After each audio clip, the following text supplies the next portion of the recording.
Hello. Sorry about that. Just had a quick little technical delay on the back end. But I am here. Apologies about that. Apologies. Hello. How are folks doing?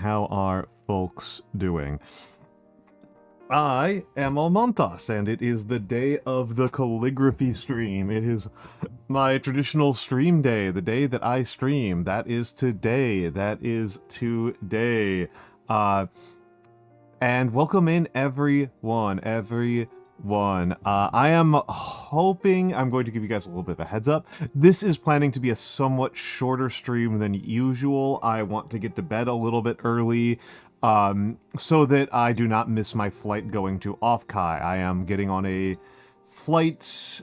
It's for missing the flight is actually not too big of a deal, but for being functional at Offkai, I guess I could do things the other way around and stay up all day on Wednesday when I'm flying, and then just crash at like 9 p.m. on Wednesday and flip my sleep schedule that way. That might be wiser, but I am leaving at like 3 in the morning on Wednesday, so it might be better for me to just do like to not worry too much about just my sleep schedule tomorrow.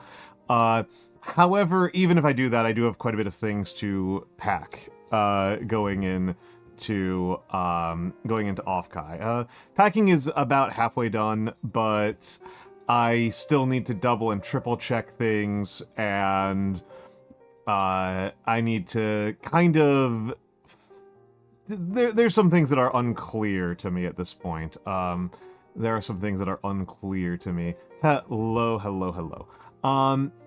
And so I do have a couple of things that I want to do as calligraphy. No, there are 2 things I want to do as calligraphy before I leave. I'm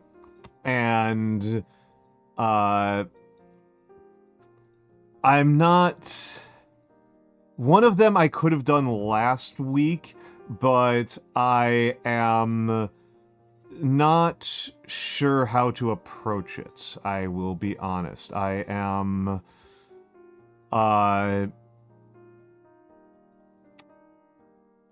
It's a tricky one from a writing perspective, and I will gladly take suggestions. I'm not going to lie. There is a... Oh, Allie! Oh my goodness, hello, Allie. How are you doing, sweetheart? How are you doing? Allie Bashi. What were you just chatting about? How much of a... What percentage ASMR stream was this, Miss Bashi? Ali Bashi is a friend. Oh, what did you get automodded for? Oh, wow. Interesting. I don't see why that got automodded. I genuinely don't see why that got automodded. Automodded has gotten weirder. Hello, Alivashi. Hello, Eclipse Bun. Hello, Twilab. Hello. What percentage,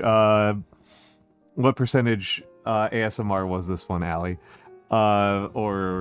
So for my folks, for the people who have rated, my name is Almantas VT. I'm a former professor of sociology and current VTuber, an old man who loves old things. I do a lot of calligraphy, which is what I will be doing tonight. Tonight is a calligraphy stream. It will be my last calligraphy stream before Offkai, partially on account of it being my last stream before Offkai.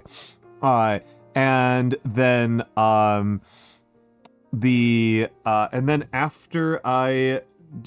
I also paint miniatures. I have been known to do origami a few times. That has happened.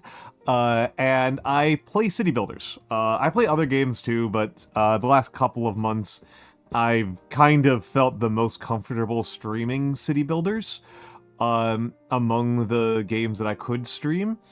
Say maybe 15%. I see. Ali Bashi is Ali, how do I sell you? I like you a lot, but I'm trying to figure out how to pitch you. because it is very easy for me to just bully you. It is very easy for me to just bully you. That's like the instinct I have, but I don't think that's the same thing as pitching you. That doesn't feel right to me. It feels like a misfire there. But Ali does some amount of ASMR and comfy voice streams. She's a good friend of Karatsun and 1000 Skeletons and that crew of people, which means that you can catch her also doing some League of Legends, among other things. I think she is very sweet. She is very powerful. She is whip smart. I met her at last year's Offkai, and it was a very, very funny meeting. Very, very funny meeting. I play so little League of Legends that I can only guess from context that is a League of Legends thing, because I know that as a Warframe streamer. Is that what I think Yumi refers to? Yumi. I'm trying to work on my Japanese pronunciation a little bit here. Noir, why are you mad at me? Why are you mad at me right now, Noir? You are going to see me in like 48 hours. You shouldn't be mad at me. I genuinely don't even know what I did. I genuinely do not know what you think I did this time. Flat out do not know. Flat out, I do not know. I have no idea. Actual do not know. And I guess it's time for me to say hellos now that folks are here. Hello, Saribot. Hello, Beautiful Angel. Hello to me. Hello, Scaldy. Hello, Kirill. Hello, Sakura Rose. Hello, Gringotts Underwriter. Hello, Eclipse Bun. Hello, of course, to Alibashi. Hello, TwiLaVT. And hello, Sabork. And hello, RG Noir. And hello, Itsy Bitsy Bones. And hello, RF_Komos. And hello to all of the lurkers and the VOD watchers. It is lovely to have you all here. Hello, Nana_Mo2. Hello. We are just getting through the hellos. You're self-conscious? Aw, you shouldn't be self-conscious, Ali. You're wonderful. You're a person who brightens up the days of the people who know you. It is, I am happy that I get to know you, Miss Ali. It is a pleasure. It is an honor and a pleasure to know you. So... Oh.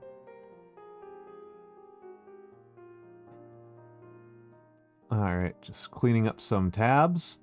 You know, a thing that I'm famous for, having my tabs nice and clean.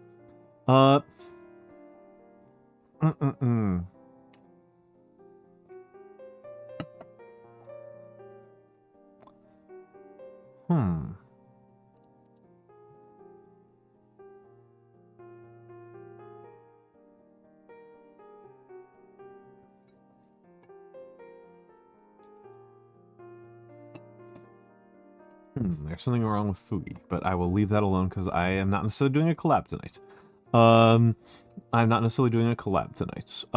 But yes, what is up is, as I said before, I am stressing about getting ready for Offkai, and this is very silly because as a natively speaking, I am not particularly stressed out about travel. Like, that's not like an indigenous feature, so to speak, of my psychology. However, it is something that I have somewhat absorbed from being around so many other VTubers all the time, who are people who are stressed out about every damn thing on the planet, no matter how silly it is. And so I have culturally learned to be more stressed out than I would otherwise. Very silly of me.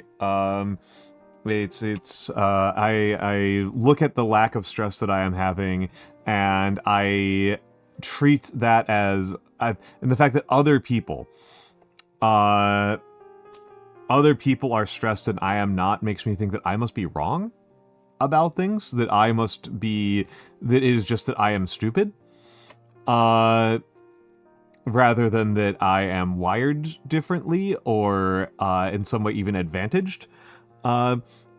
And so, yeah, I have learned to become a stressful traveler, whereas for a large percentage of my life, I was a pack in 15 minutes kind of guy, and just show up to the airport with a book in hand, and if it takes me 20 hours to get where I'm going, I shouldn't even say airport because it's often been, bus and train. If if it's a 25-hour bus ride, which I have done, you show up.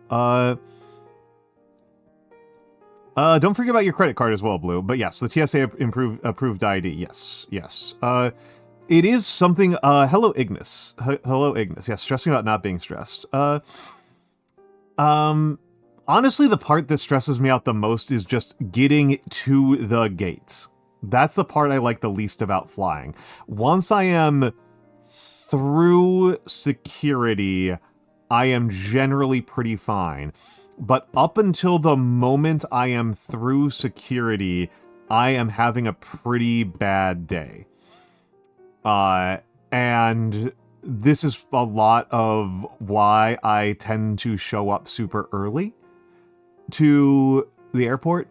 Honestly, it's not even the gate. It's like once I have my shoes back on and my backpack in hand at the other side of security, I tend to be fine. I can feel the tension flow out of me. The most stressful part is honestly getting to the airport itself. That is the actual single most stressful part.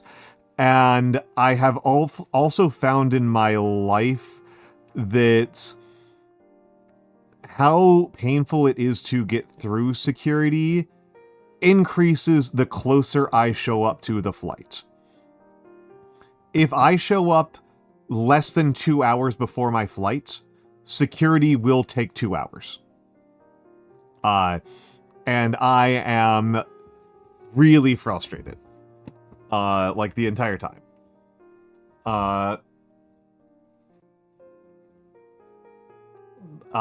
If I show up like 3 hours early, security takes me 5 minutes. And then I'm just sitting around. But that's okay. And I've told this story a couple times on stream, but I always think it's deeply, deeply funny. When I was leaving Japan, I was fairly far from Narita. And so I showed up. I was not 100% sure about whether or not I would like blow any of my transfers on the Japanese regional rail. Not on the subway. On the subway, whatever. But on the regional rail, I was worried about blowing a transfer. So I left like multiple hours early on the off chance that I blew a transfer for a train. Again, not for the subway, for like the regionals. And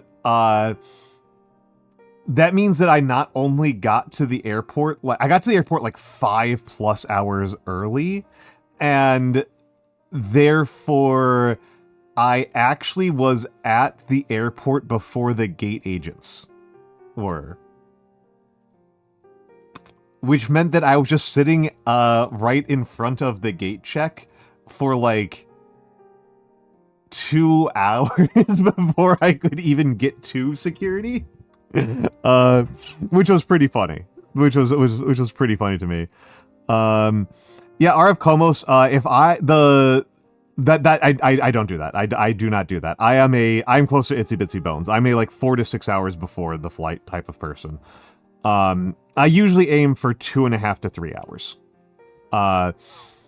I can think of, I think a slight majority of the times that I have gone to the airport, security has taken over an hour. I once had security take over half an hour without a line. Like it was literally me and a person who I was traveling with. It was like literally me and my cousin got to the airport. There was no line at security. It still took us over half an hour to get through security.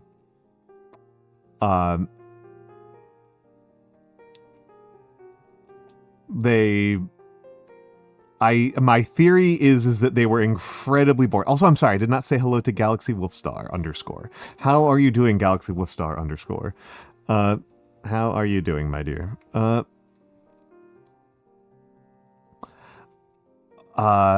What? What, Galaxy Wolfstar _? Why are you mad at me now? I'm deliberately not doing the thing that makes you mad. It is taking restraint for me not to do the thing that makes you mad.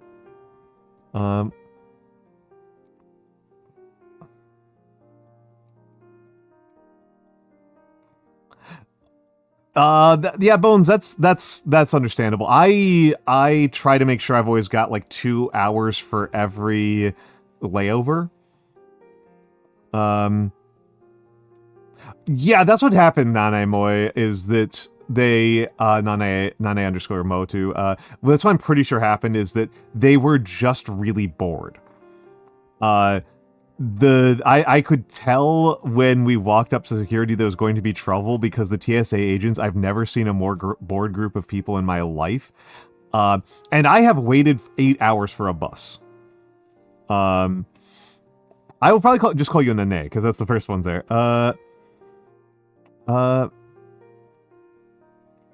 LaGuardia is a rough one. I have missed flights because my connections were too short. That is the reason why I like to give myself about 2 hours, because sometimes it's less about navigating the airport itsy bitsy, it's more about the fact that my flight might be late.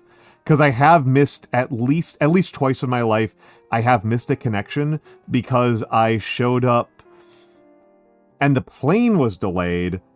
And then we landed, it's like, you've got 15 minutes to get from one end of Atlanta to the other. Good fucking luck. Good luck. Nanemosku, yeah. Yeah, and it's like, and I do not, Atlanta's not a nice airport to get across. Hello, Sheris. The worst that I have had, actually, this was a very funny one, was I once got stranded at an airport for 72 hours. Because of weather. There was a decades-defining blizzard where I was landing. Like, I was not on the East Coast. It was, like, the East Coast was under, like, 2 feet of snow. And hello, Big Gay Mikey. Yeah, I've slept in some airports overnight as well. When I got that one, like 72 hours, I was not in the airport for most of that. Like I was in the airport, and after about like half an hour, they were like, "So we're paying for a hotel room for you." Yeah,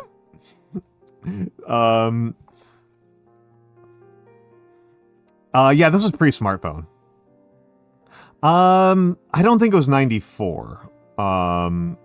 But I don't know. It was a long time ago. It was over 20 years ago. It may have been, could have been 94, could have been 04. God, I miss yeah, I got a hotel. I didn't have any spare changes of clothes. So that sucked. That sucked, right? But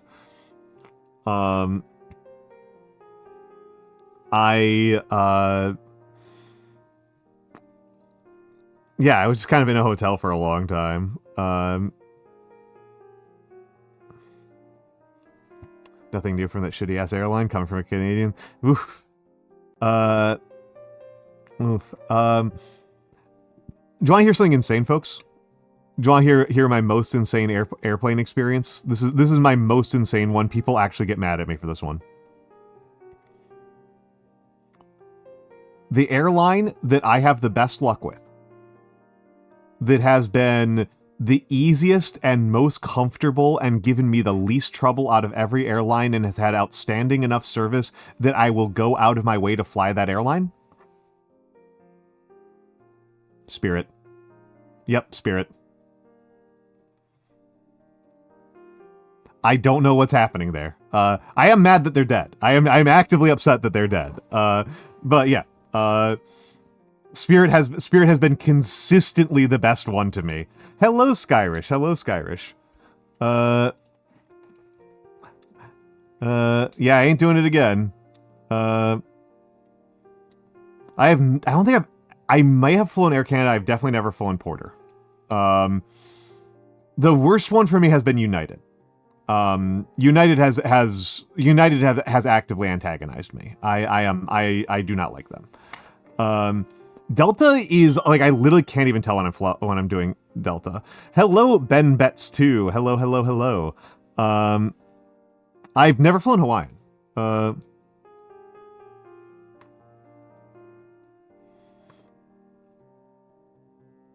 RF Comos, I had multiple flights. I had multiple problems on each flight to and from Japan flying United. Including problems that I'm actually very unforgiving about. I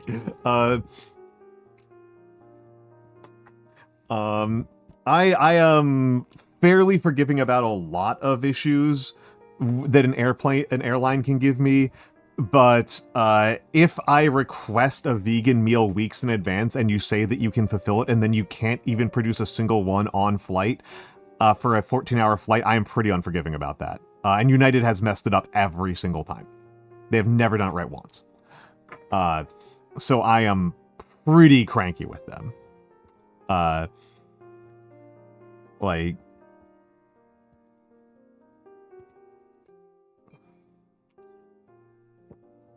And admittedly, I do know people who have worked for Gate Gourmet, which is... People don't do contracts with Gate Gourmet just across the world. They do a contracts with Gate Gourmet based on their airport. But I know people who work at the Gate Gourmets on the East Coast that they they don't distinguish between blueberries and raspberries and between kosher and halal. They do. They label that, but the workers don't actually keep track of that. So I am now kind of the opinion that you really should bring your own food when you fly. The flight attendants were nice. Ben Betts asks, did I have a good weekend? I had an okay weekend. Work was good.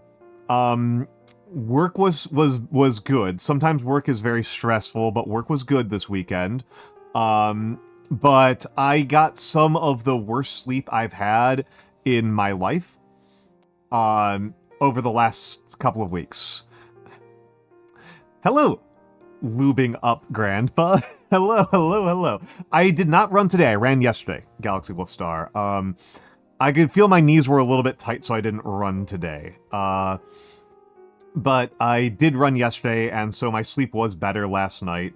It's surprising how fast I come back from these kinds of things. How fast I can bounce back. But yeah, we had a huge air quality problem on the East Coast. We were AQIs of 400 bajillion kind of crap. So I didn't run for a week straight. And at that point, it starts to fall off, and I really need to work out regularly. I should have. If I was smart, I would have just done 200 push-ups a day. Ben Betts, I don't know what you're trying to do. What ads did I get yesterday? The same ads I always get, which is very, very few. Mostly they want me to play Valorant. Whenever I get ads on Twitch, they want me to play Valorant. It is some combination of them figuring out that I am a VTuber and am single. Is probably what is going on there.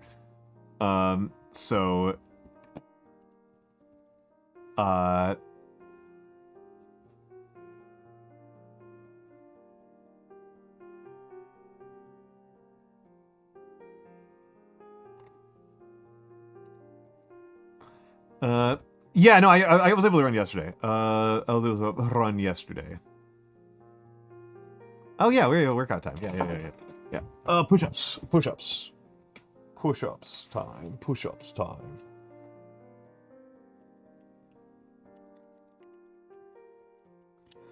All right, mount up.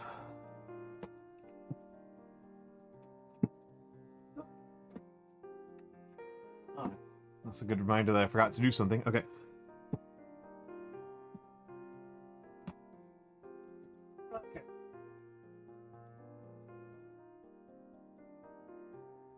1, 2, 3, 4, 5, 6, 7, 8, 9, 10. I have no idea what my model looks like when it's... I feel like the model is very chaotic in what it looks like when I'm not looking at it. Oh.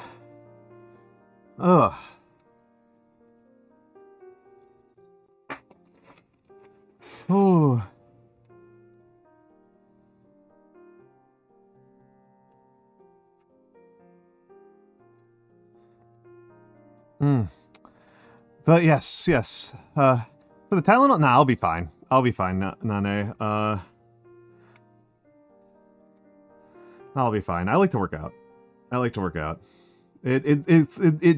don't tend to... It tends to be the opposite of painful for me. Not working out is more painful for me. I am moderately a jock.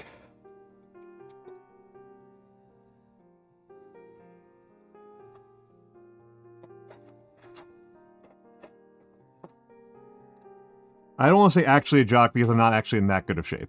And I don't like play any team sports. I just like to run and do yoga and stuff like that.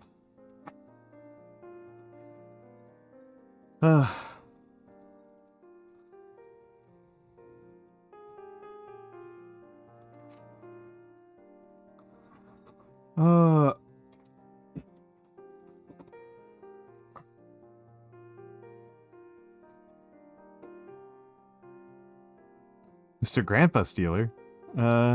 All the yoga and yet no ass. Yeah, I feel like I must be fairly good at yoga, given that I can keep up with yoga with Adrian.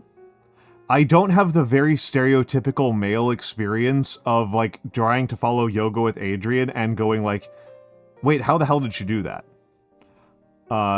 I can keep up with her pretty easily. The only real problem is that sometimes, like, a lot of poses, it's hard to see what she's doing while you're doing the pose.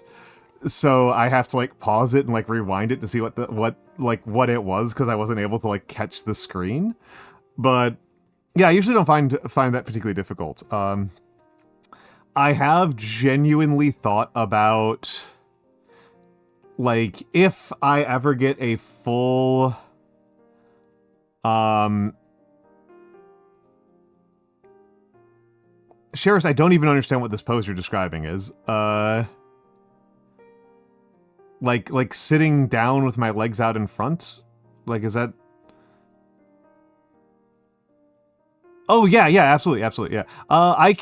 It depends a little bit on the day how flexible I am. If I'm like sick or something, I have trouble getting my fingers to my toes, but usually I can get my knuckles to my toes. I can't always get my wrist to touch the ground. It's a very good day if I can get my wrist to touch the ground. It's a pretty bad day if I can barely get my toes to touch the ground. Not my toes, my fingers to touch the ground. Stomach gets in the way. Yeah, that's a trouble. That's actually a limitation on some of my squats, is that, like, my stomach and my thighs, like, collide with each other. You should work on that, Ignis. You should work on that. That's worth working on. It's definitely harder if you have the masculine hip shape. Guys tend to have more trouble with it because of the way that, like, the hips tend to be oriented for us cis men. So yeah, I take a certain amount of pride in it. I'm not gonna lie. I'm not gonna fake and be like, oh, anybody can do that. It's like, no, it's fairly unusual, and it's something that I worked on, and you know, I like it. I do, in fact, take a small amount of pride in it, in my physical fitness. But I try not to, I don't know, I don't want to brag too much because it's not like I'm that impressive, right? When, I mean, like, because I can run like a 10-minute mile pretty reliably. I can do like a 10-minute mile, but, like, if somebody just ran a 3-minute 42-second mile, so, you know. Do you, so Sharkray, do you have, EDS?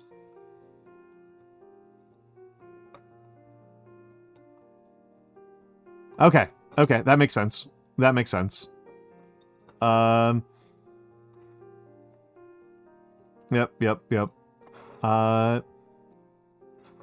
I don't know how to pronounce it. Oh, okay, yeah, sorry, Sharkray, I just don't always have the best memory. Please correct me on pronunciation here. Ehlers-Danlos syndrome? Is that correct? Danio. No, it's Danlos. It's Danlos.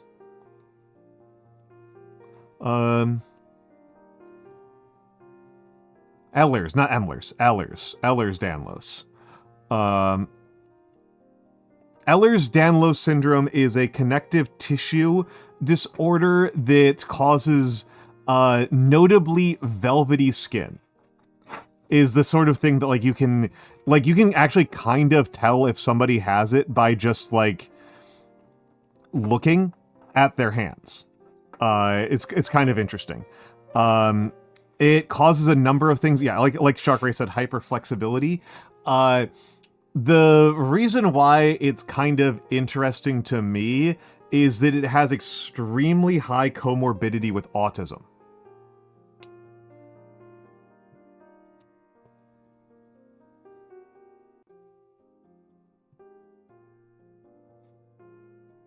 Yeah, it has extremely high comorbidity with autism. I have occasionally jokingly called it autism hands. When, like, I've seen, like, streamers do, like, hand cams, and, like, it's like, oh, you have EDS, like, immediately. Like, there's some streamers on this, like, immediately. Thank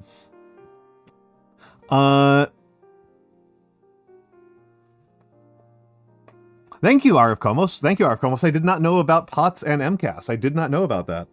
I actually don't even know what MCAS is.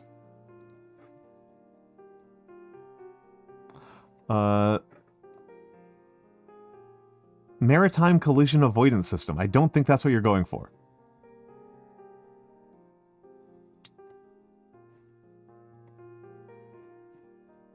Mast cell activation syndrome? Okay. Yeah, it's... In gamer terms, he's got that Luffy power. Yeah, it's, from what I can tell, EDS is mostly bad to have. It lets you do some kind of neat tricks.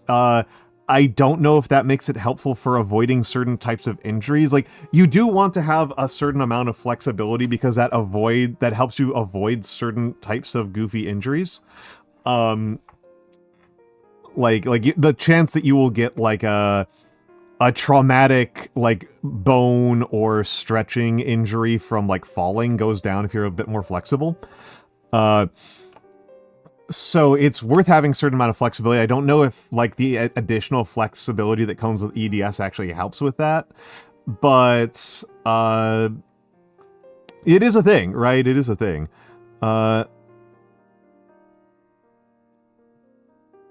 Oh, that's interesting, Sharkray. That is interesting. You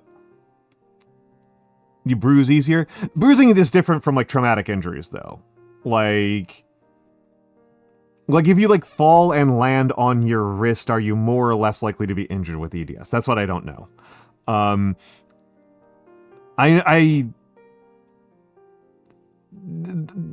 I have no idea if there's anything particularly adaptive about it, but yeah, it's highly comorbid with autism.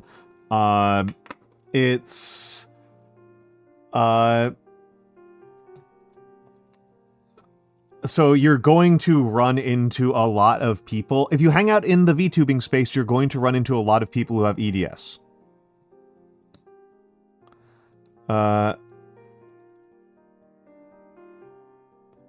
Is kind of like where I was going with all of that.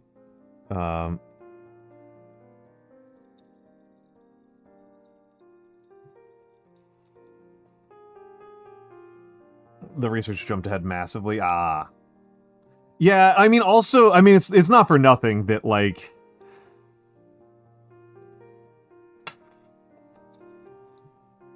the mRNA vaccines are, for all of the things that have happened in my life, the most impressive single-year technological research leap was the mRNA vaccines in 2020. Like,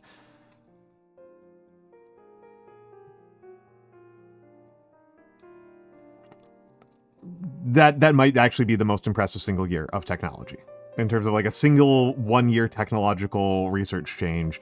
That's, like... That's certainly more impressive than, like I don't know what even to say. It's so impressive. We, like... I think we're going to be looking at decades of major medical changes as a result of that. And... It's wild. It is crazy.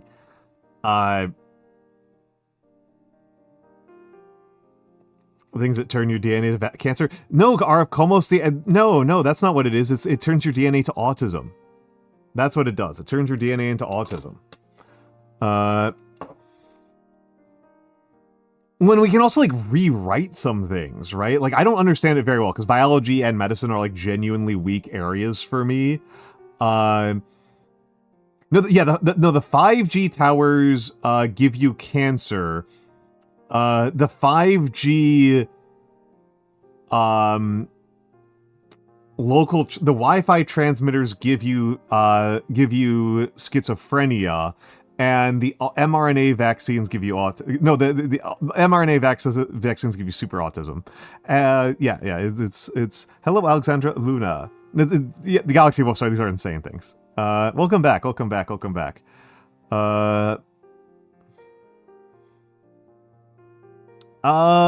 was just saying that I think that we were talking about EDS, and I was talking about how impressive the mRNA vaccine is.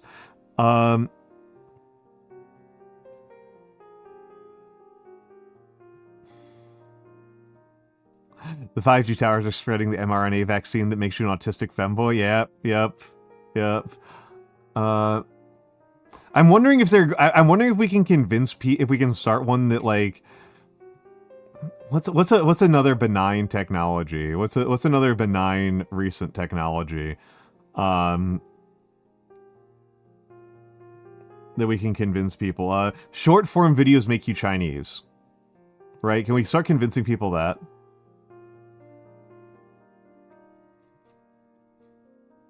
Like my buddy got too into Instagram Reels, and then they changed his last name to Lee. Yeah. Oh, AI chatbots make you communist is a good one. Refrigerators give your food cancer. Yeah, that's what makes it like a believable entry point. But he was just in a very Chinese time of his life. Oh.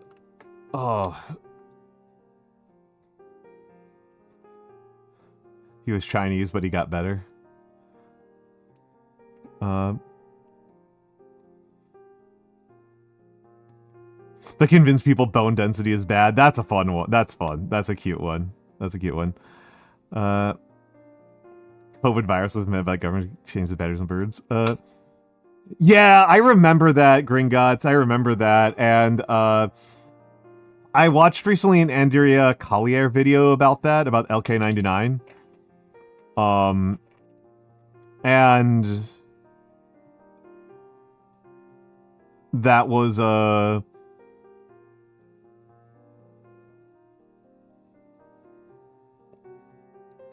That was a rough one. It was rough. It was rough. That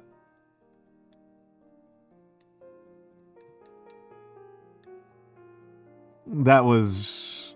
If LK99 had turned out to be true, that would have been super cool. But it's a shame. It's a shame. It is... I am currently kind of on the boat that we're not going to have a major breakthrough in superconductors. We might have some meaningful major advances in it, but I kind of suspect we're just not going to have, like, a real, true breakthrough. It's going to be the normal... I don't think we're gonna have cold fusion at all. That's something I know a fair amount about. We're not gonna get it. That's just not gonna happen. The kind of cold fusion that people are talking about is just not gonna happen. It's just not gonna happen. And if it did, I don't think anything's gonna happen with it anyway. I'm very, very pessimistic on energy stuff. I'm very, very pessimistic on energy stuff. Well,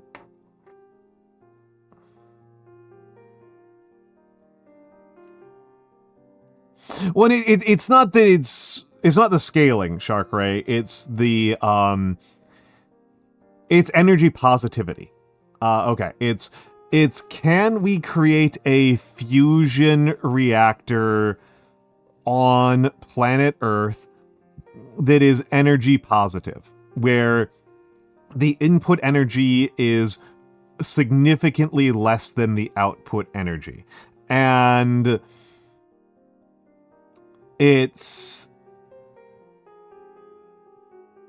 I'm not optimistic. Solar's been going crazy. Solar has been very impressive. Solar, I am surprised by. I did not expect solar to make the advance in the last 20 years that it has. As far as I know, it's mostly economies of scale. I'm not sure about that, but I feel like it's mostly economies of scale more than, like, an actual underlying major technological change. I mean, I know enough about nuclear fission reactors that, in terms of the number of people killed per terawatt hour. Okay, here I'm gonna be getting technical here in the 5 minutes before the ads. So the question about how dangerous technology is has to be evaluated in terms of the energy produced, right? In terms of the scaling of the energy produced. So you can evaluate for a terawatt hour, or if you want to do it another way, you could just do it in calories or joules, right? Per joule. How many people died to produce a joule of electricity, okay? Even with Chernobyl, nuclear is safer than wind and solar.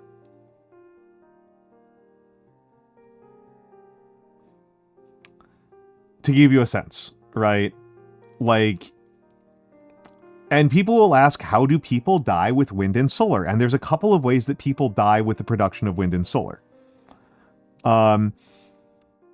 Again, there's only been one truly major nuclear disaster, which is Chernobyl. Like, people bring up 3 Mile Island, but 3 Mile Island literally did not kill a single person.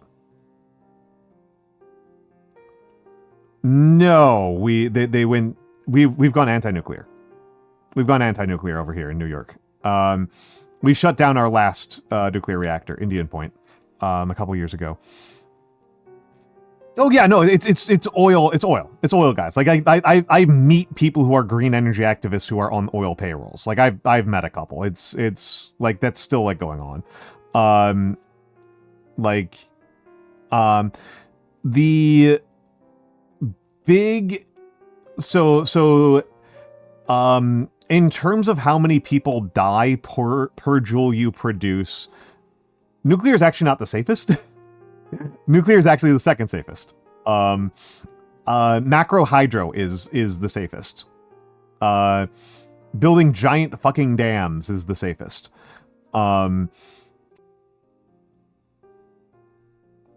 That is, in fact, safer than nuclear. It's just that we don't like to build giant fucking dams for a variety of reasons. The biggest of which is, interestingly, that from an environmental perspective, giant fucking dams are actually insanely dangerous. Yeah.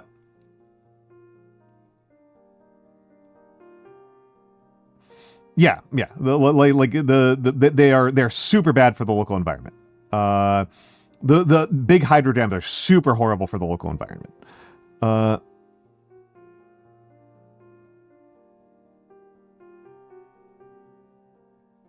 That is actually very cool, Noel Pretzel. I hadn't heard about this. I know quite a bit about lithium batteries.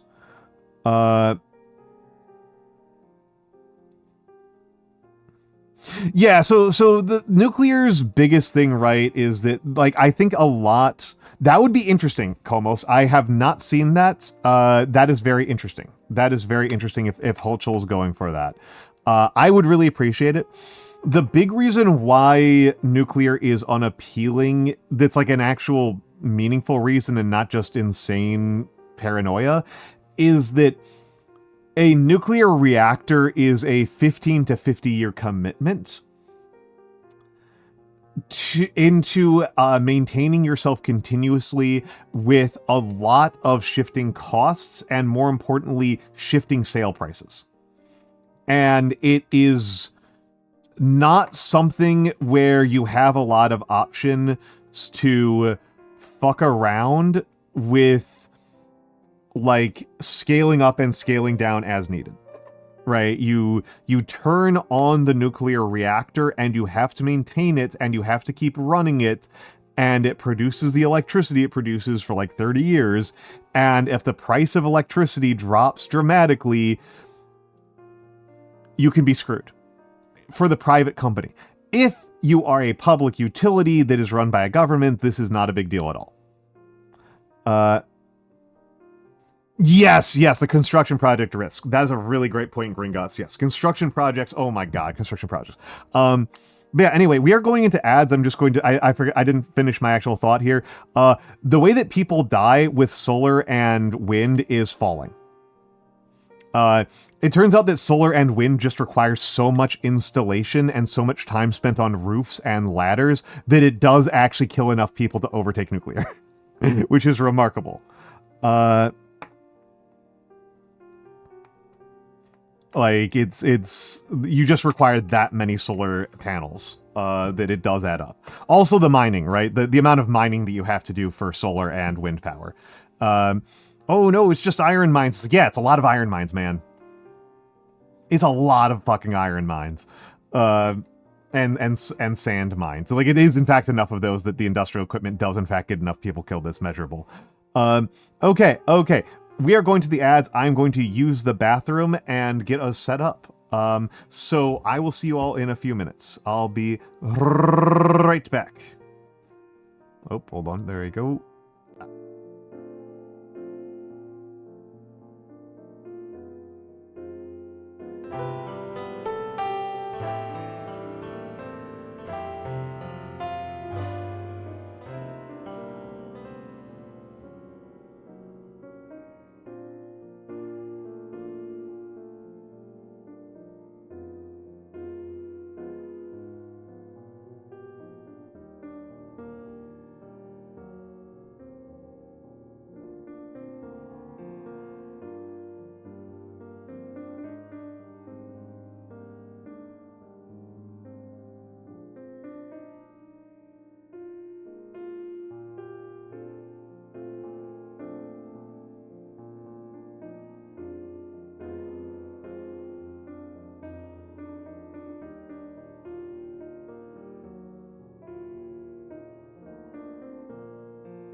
Hello, hello, hello, hello. Thank you, Ozzy. Thank you, sis.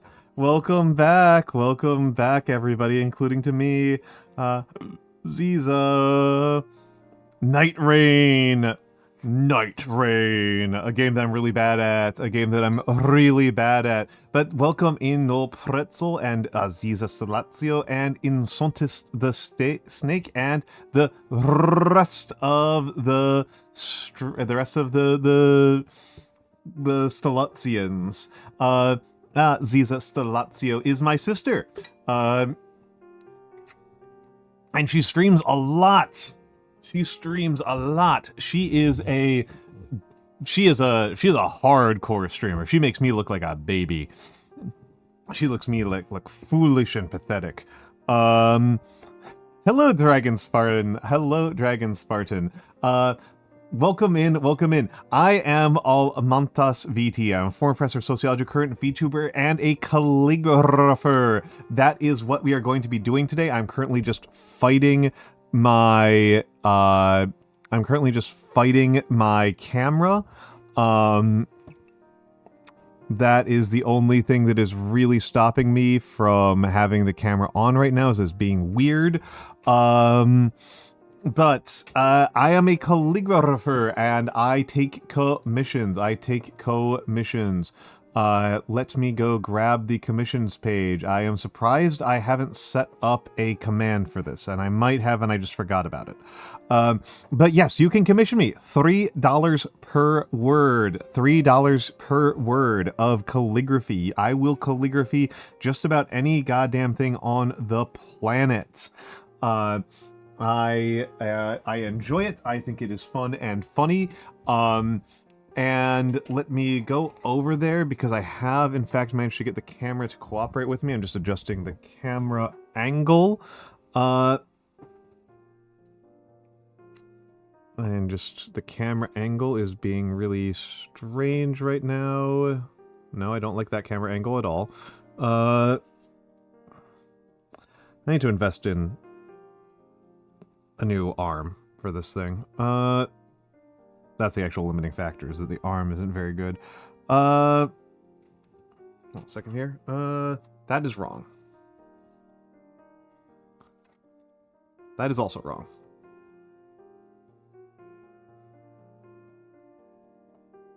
That is more or less correct. That is more or less correct.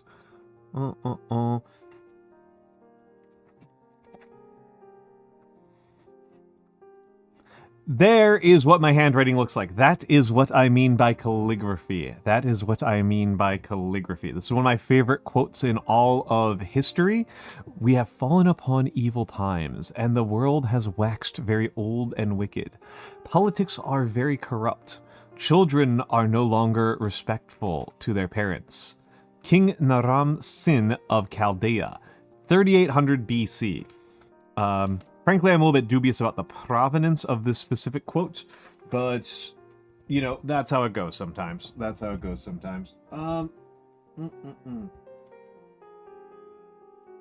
me get out a fresh sheet of paper and good old Lightbox Coon. And it looks like my dear sister has raided and ran. Hello, Miss Gravestone. Let me grab my guidelines.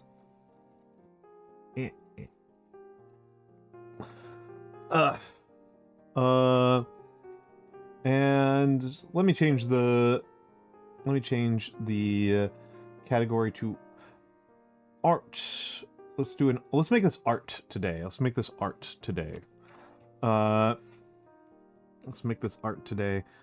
And I'm gonna get in some practice with my marker, with calligraphy markers. I don't use these super duper often.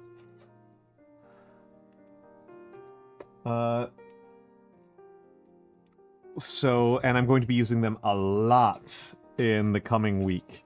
So it is good for me to get in a little bit of practice with them. Good for me to get a little bit of practice with these guys. I have not read that. I have not read that. Madrigal's Magic Key to Spanish. To Spanish. I don't speak Spanish. I do not speak Spanish, which is kind of funny. My Spanish is limited to, like, Hola, me llamo Almantas. Like that level. I'm that level of Spanish speaker.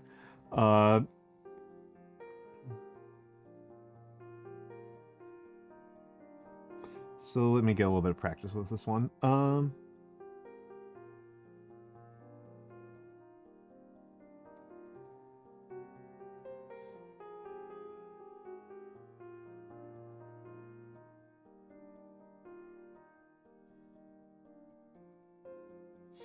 so I don't know how much people can tell about this from watching, right? Working with the markers is actually the original way I learned.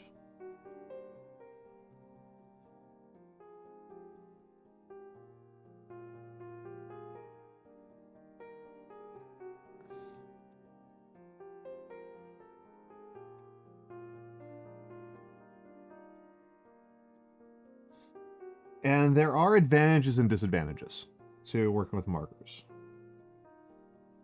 from a calligraphy perspective. There's a slight ergonomic difference with this and the steels.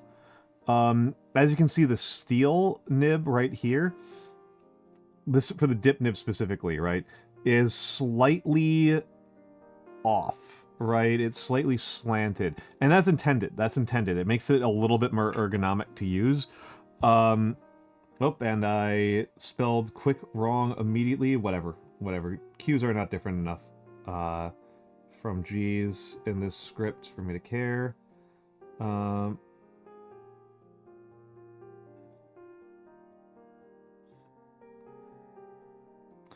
biggest downside of them from a calligrapher's perspective is that the hairlines are quite thick. Enjoy your look, Nane. Enjoy your look.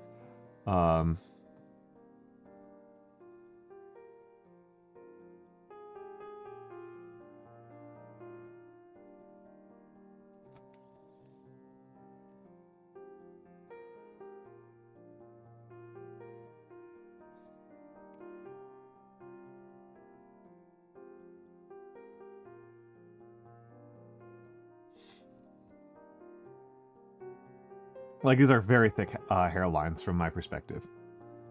No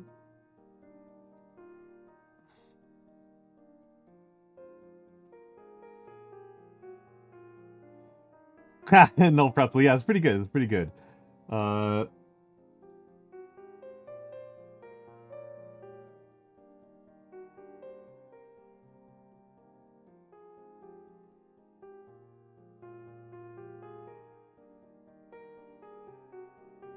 The biggest advantage of working with these is that they work on a lot of different surfaces, right? They're very forgiving about the surfaces they work on.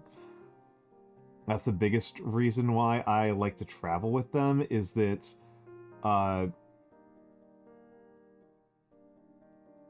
the fountain pen ones, so like compared to the dips, they're just a lot more convenient. Like the dips really kind of require that you be kind of set up in a fairly stable location. And the fountain pen ones have a lot of advantages, but they will bleed or just simply not write on a lot of surfaces and a lot of types of paper. Hold on a second here. I need to adjust my camera angle here a little bit. And we don't need this. We might not need this, so I'm just going to put those out of the way a little bit.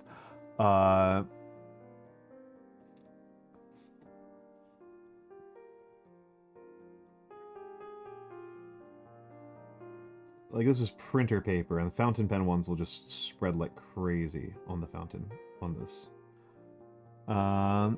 Yeah.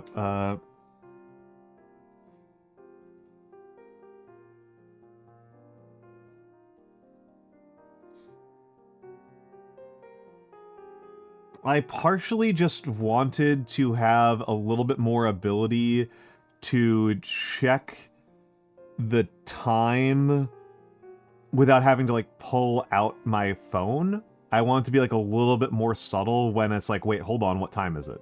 Because I'm fairly time blind, right? Like a lot of people with ADHD. And so it's useful for me to be able to check the time with some frequency. That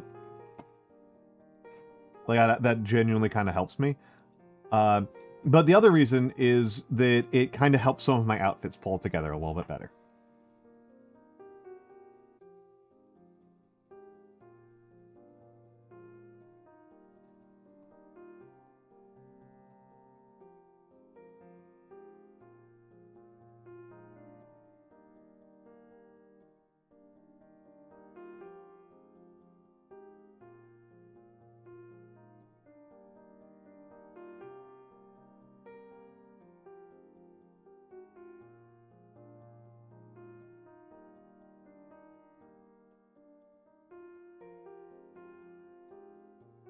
I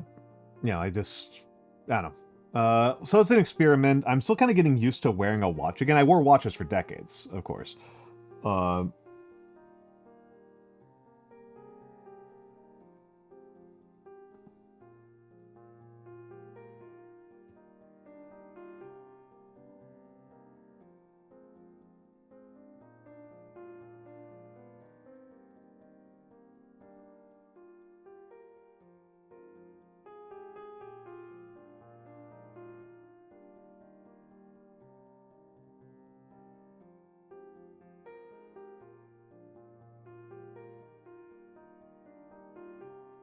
But I kind of stopped, unsurprisingly, at certain points. And so I was used to it for a while, and I stopped for years. You can't read an actual watch for shit. You don't know what this says? Galaxy Wolfstar, I have some really bad news for you.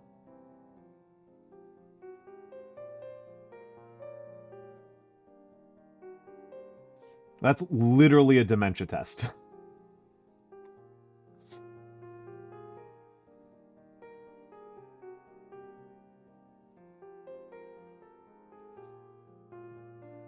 Or are the hands too subtle? Nice.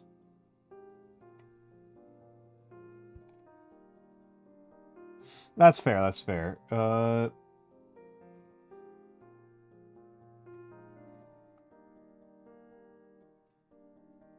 Galaxy Wolfstar, are you like 5?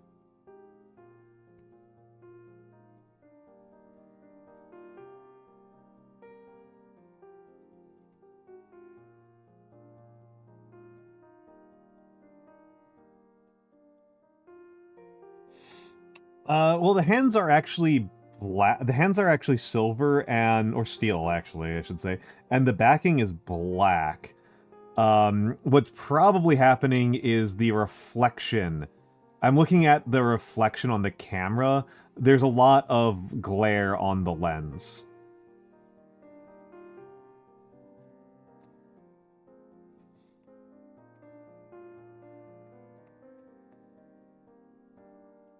Yes, thank you, Itsy Bones.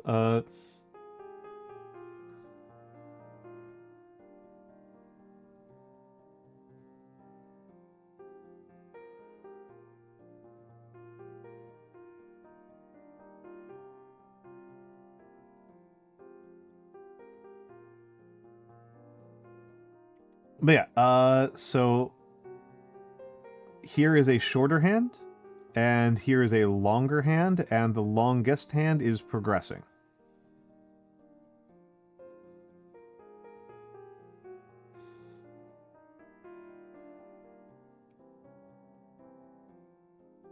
This clock is fast by quite a bit. It's like actually like gaining time like every day. Like I reset it like 2 days ago. It's pretty bad. Oh well. Oh well.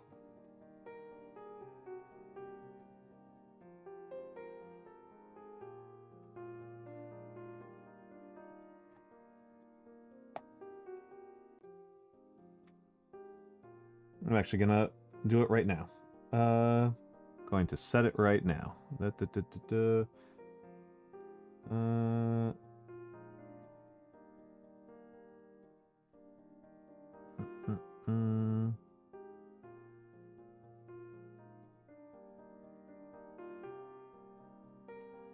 There we go.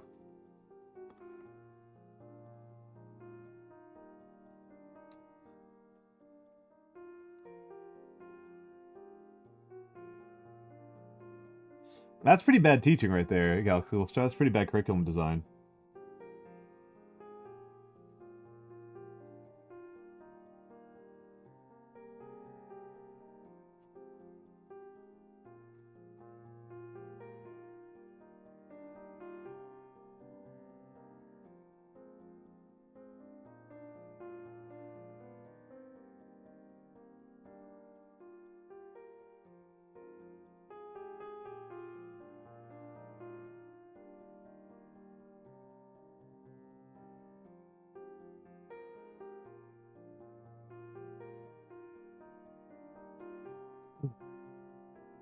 You never did those packets. Wow.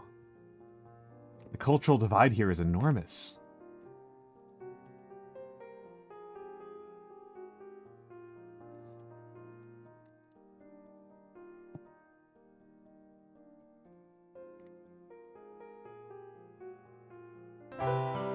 Oh. Rekujira. Welcome in, Potato. How are you doing, Rekujira? Welcome in. My name is Almantas. I'm a former professor of sociology, a current VTuber, an old man who loves old things. Oh, I was stalling so I could remember to do this thing, and then I didn't remember it until just now. Rekujira, what were you up to? Records of the Lodos War. Nice. Classic. Old school right there. Old school right there. Almost done with the game? Yeah. Please, you make sure you rest. Make sure you rest if you need to raid and run. Feel free to do so. I am primarily a calligrapher. This is my handwriting. I am working on getting used to using markers again because I mostly work with steel. And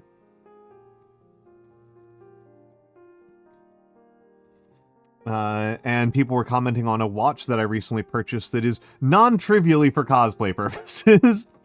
Non-trivially to make my Almantas cosplay a little bit better.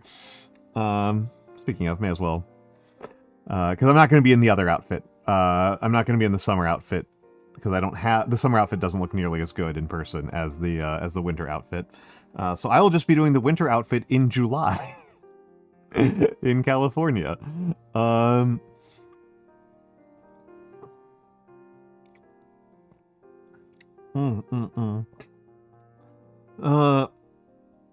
yes, so it turns out that a significant percentage of the younger folks who watch me don't know how to read this.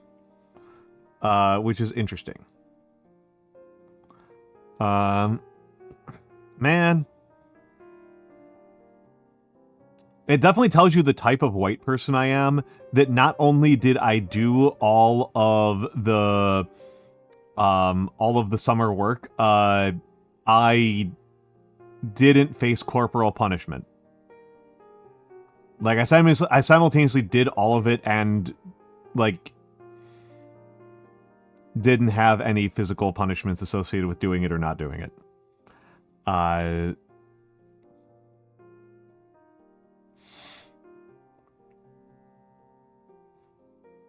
Well, I mean, the thing is interesting, Rekujira, is that it is an Alzheimer's test. Yeah, I mean, the thing is, like, I am old enough that what I was raised to think high school was to train you for how to work in a factory, and learning how to read a clock efficiently and quickly is, like, the most important thing for them to teach you. It was, like, the most important thing for you to learn are, like, how to read a clock and how to read an MSDS sheet.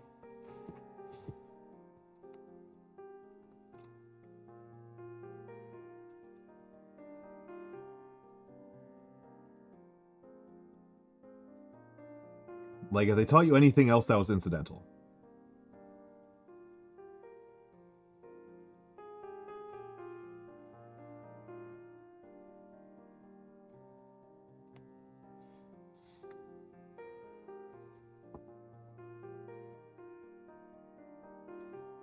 You're not used to half-past?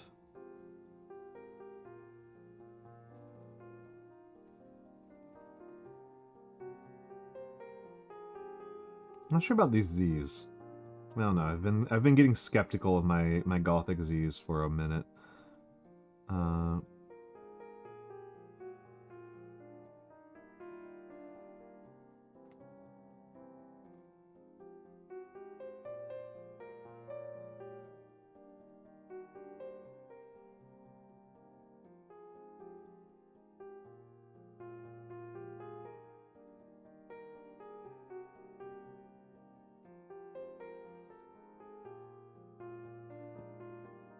Yeah, I've often made them narrower. I did make this one a little bit wider this time. I'm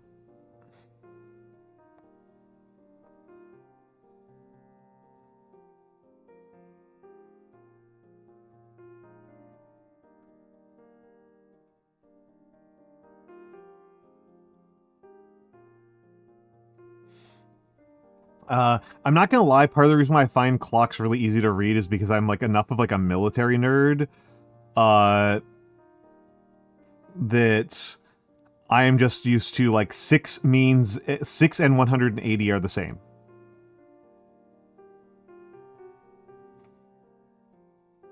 It's actually longer than the M. It's actually wider than the M.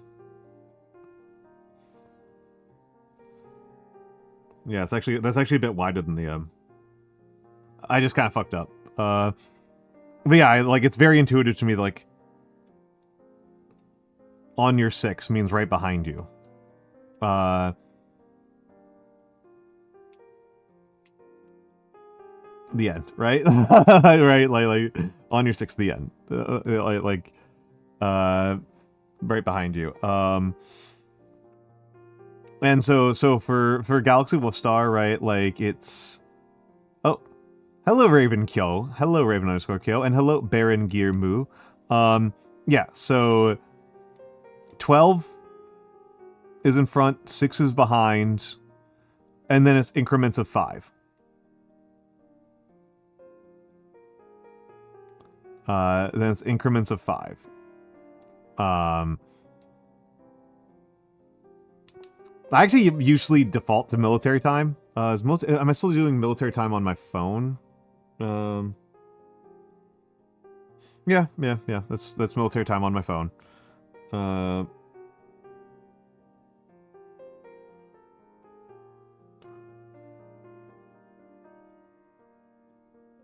second here.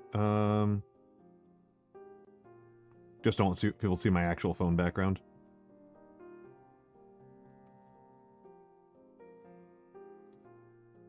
Oh, no, it says 11:32. It said 23:32 a second ago. Little bastard.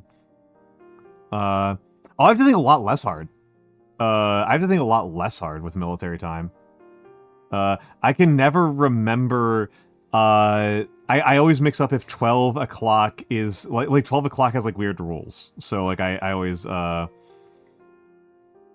mess that up. Let's put you away. And... start the raid sheets before I get to the actual projects. Yeah, that's weird. That's weird. I want you to go from 11 a.m. to 12 a.m. Right? Like, that's the part that doesn't make any damn sense to me. The fact that you go from 11 a.m. The hour after 11 a.m. is 12 p.m. is never going to make sense to me, like in my entire life. I just do military time.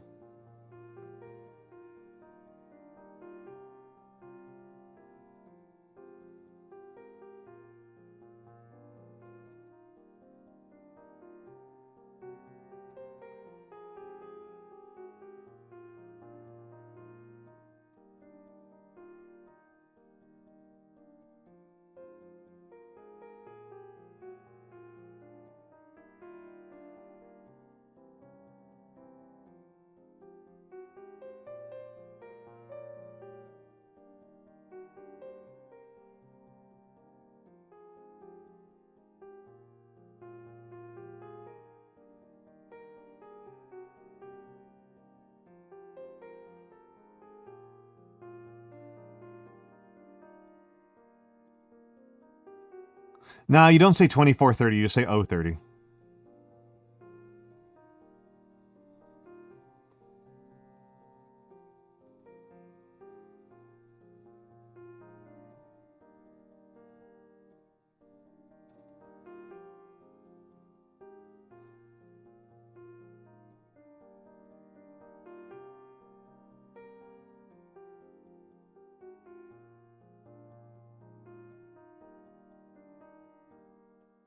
Honestly, I massively prefer the 24-hour clock, mostly because it makes it much easier to calculate the number of hours between events. Like, I don't understand how people find that harder to go between, like, 14 minus 8 versus 2 p.m. minus 8 a.m.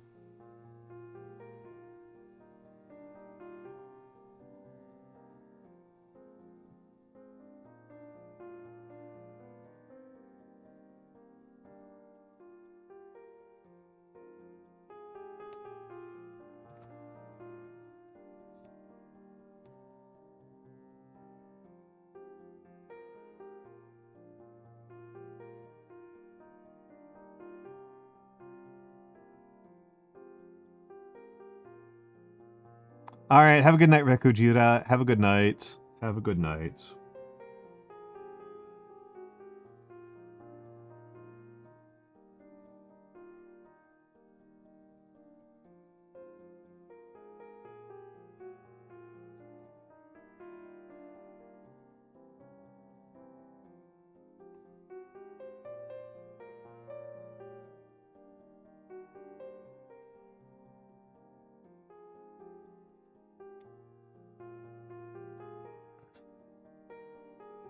Your grandparents would use the most. Interesting.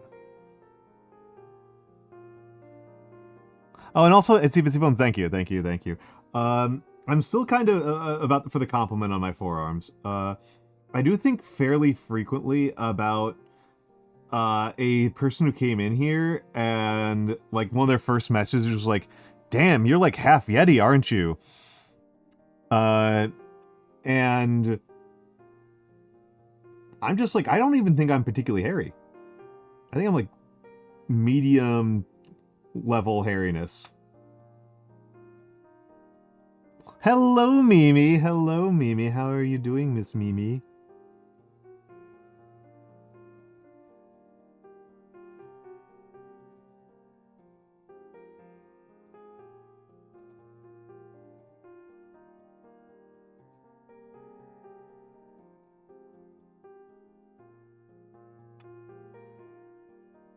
Just make for softer hugs? Yeah. Well, again, I mean, the thing is, like, I'll admit to being pretty hairy and pretty fat, but I don't think this is actually that remarkable. Like, this seems unremarkable levels of hairiness to me. Maybe it's my body, so I'm used to it. But, like, for a white guy, this just kind of seems like how hairy white guys are.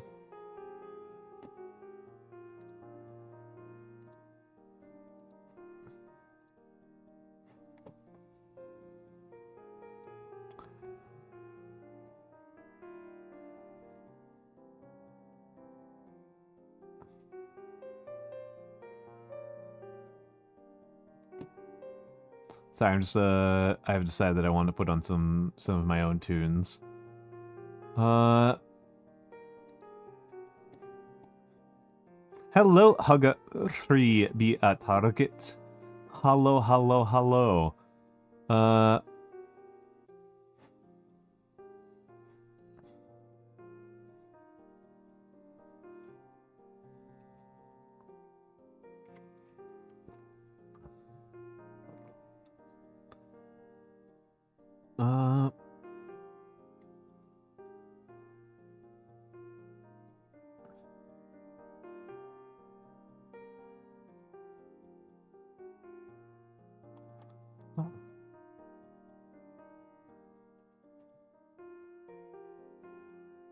Sorry, I'm just looking like...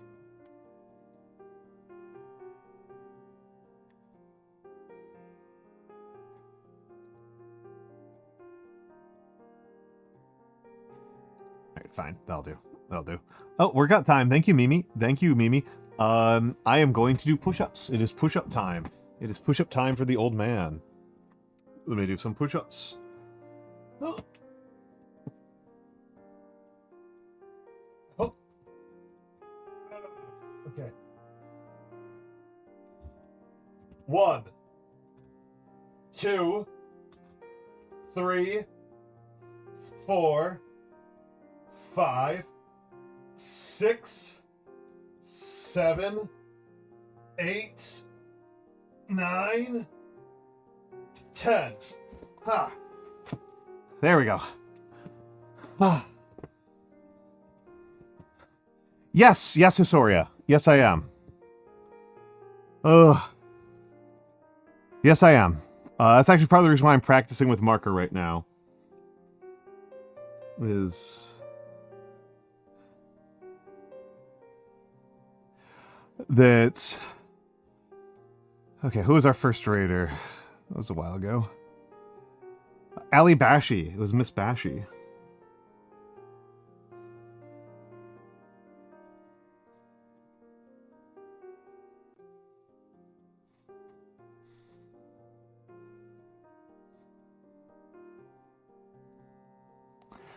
Oh. Yes, you may. Do remember that I am vegan, so, you don't want to be in the awkward situation of offering me a honey candy or something like that. And I am traveling fairly close to capacity in terms of packing, so, please don't give me something huge. But if you want to give me, like, a keychain or, stickers or something like that, that's good. Badge... Oh. I actually have no idea. I've never thought about badge ribbons. It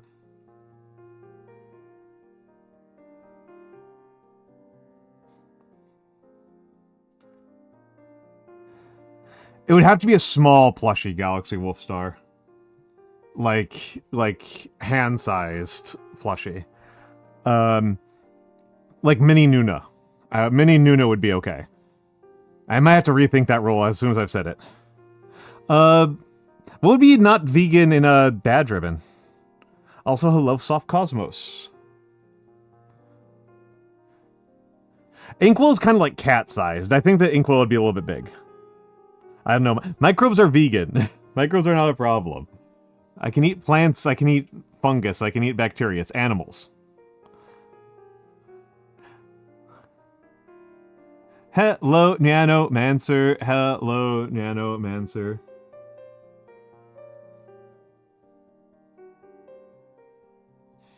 I'm shooting for under 5 hours. Are Tide Pods vegan? Yes, they are.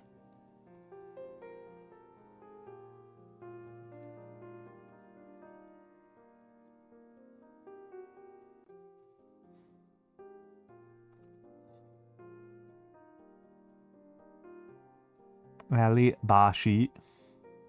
Mr. Manser, hold on.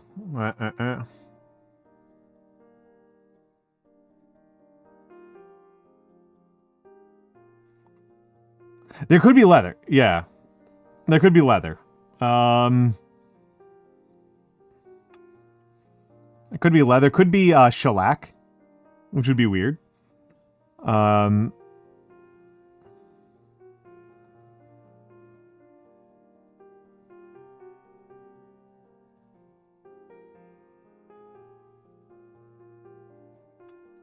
If you wanted a more expensive way to be non-vegan with a ribbon, you could dye it with Tyrian. You could use Tyrian purple.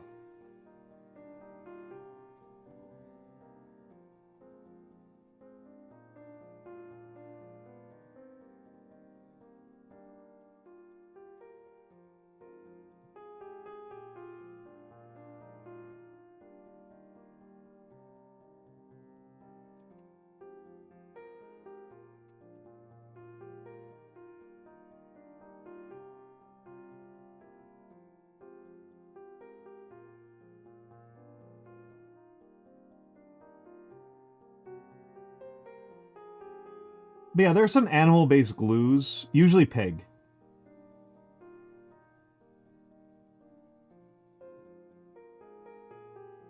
And there's some very weird wool products that you can use that are non-vegan.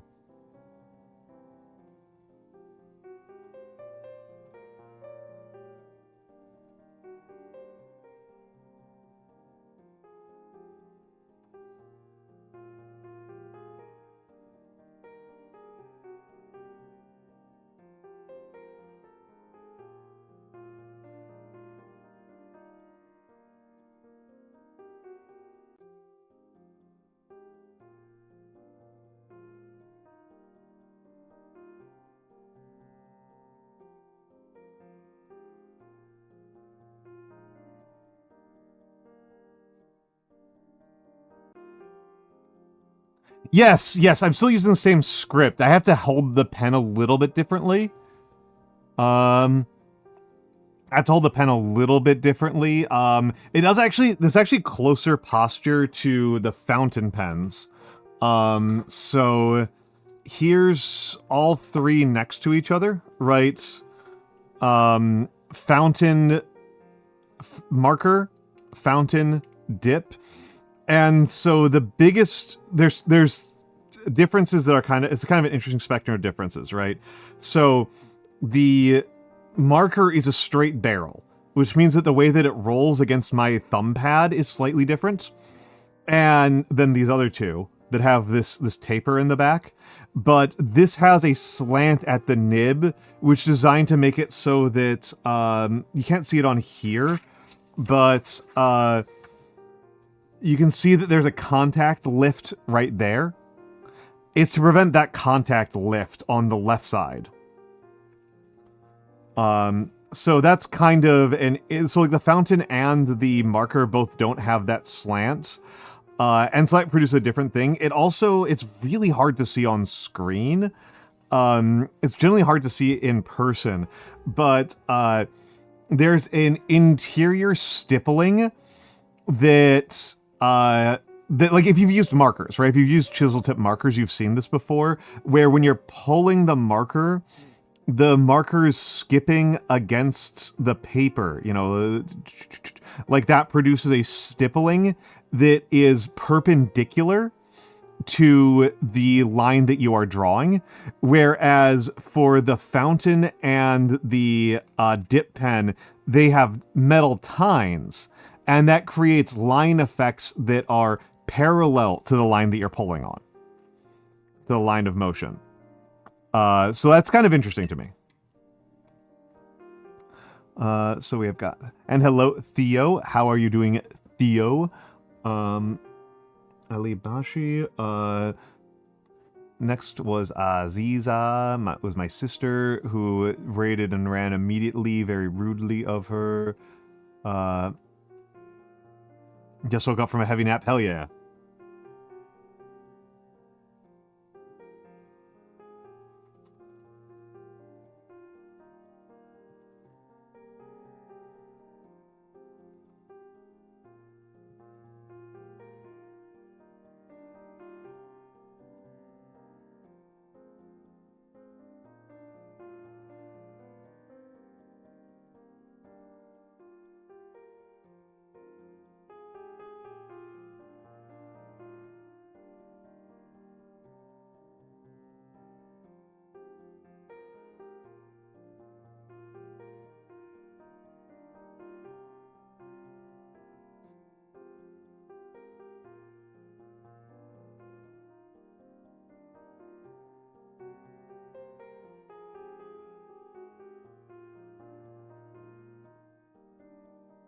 Don't worry about Galaxy Star. He's just being silly.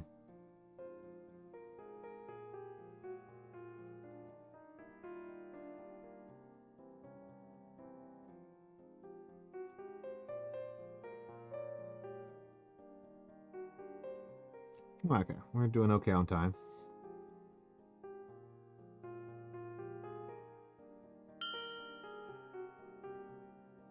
Well, thank you, Remy_7x for the follow.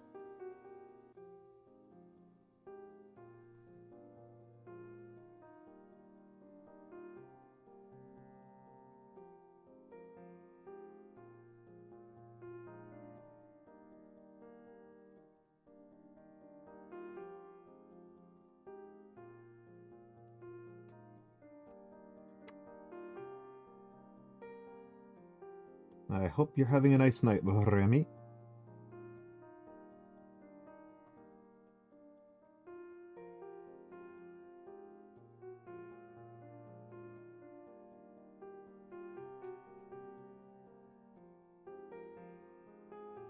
I'm not bad. I'm not bad. I'm a bit stressed about getting ready for Offkai.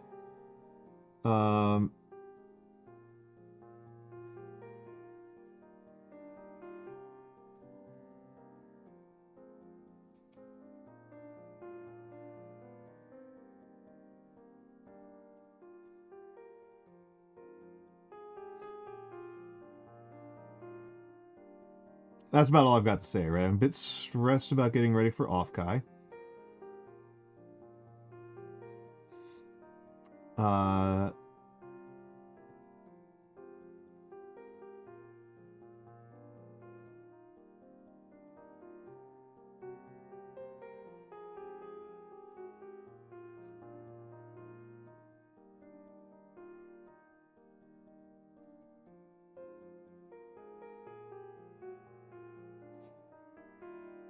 Always want to go to a con.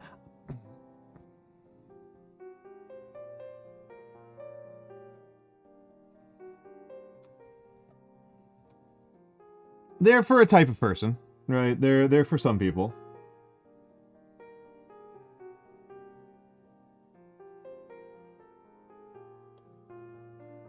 Some people get a lot of being at them.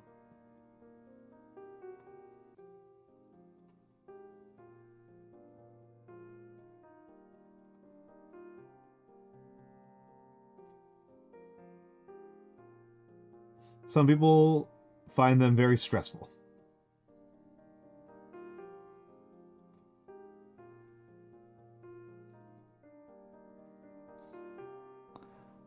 Got your new glasses? Excellent, excellent. Offkai scares you. I think Offkai is fine. I think Offkai is fine. I like it better than Mag.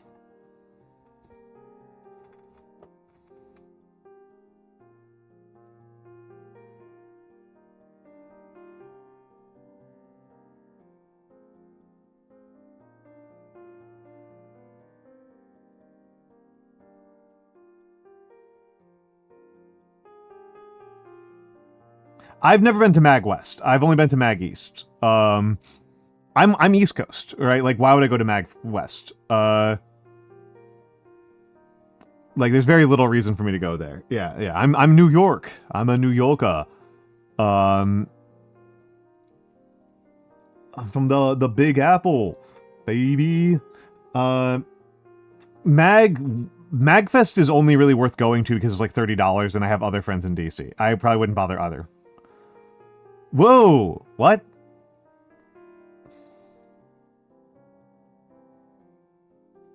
Oh, yeah, like in the New York news? Yeah. Oh, yeah. No.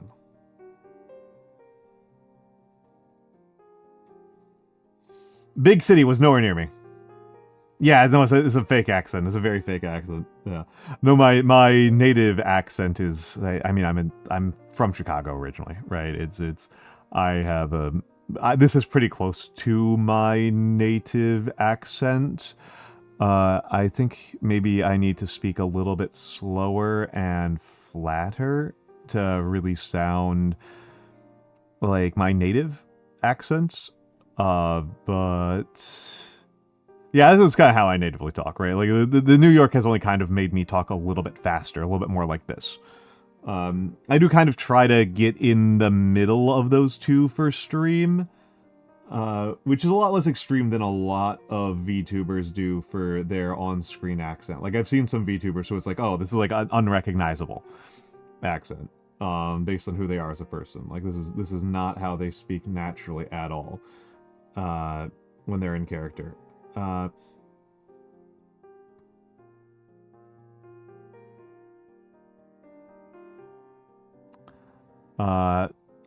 I'm impressed. Like, I can't keep that up. I absolutely cannot keep that up. That is,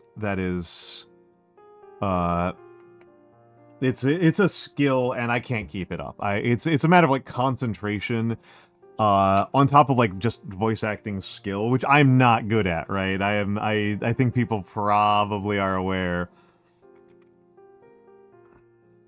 that voice acting is like not very natural to me.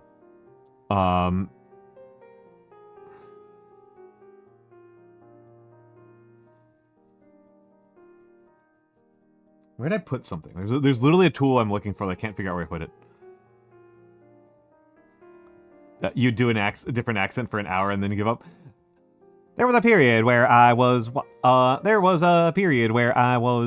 working a little bit on the transatlantic accent, and it's still kind of a thing that I would like to be able to do a little bit, but it's mostly just I kind of think about the radio announcer, the sports announcer from Legend of Korra, rather than anybody who actually spoke with that, which, to be fair, it is a totally artificial accent, and therefore nobody's ever actually done it. And yes, people have commissioned me. I have been commissioned to do the cool ass once, Archibald.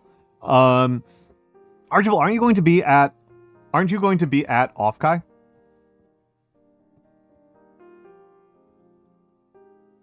I'm reasonably sure I'm reasonably sure we're going to see each other at Offkai.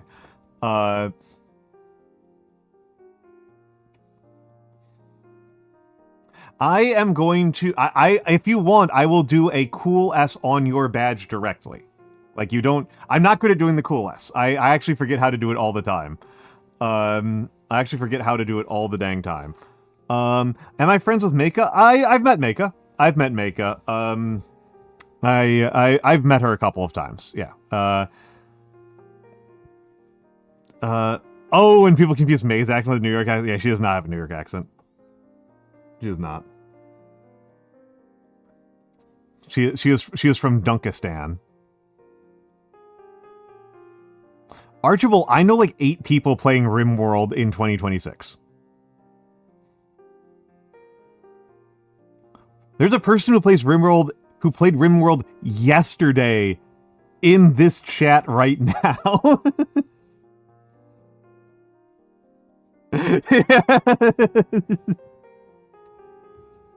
Is that still your stream category, Mimi?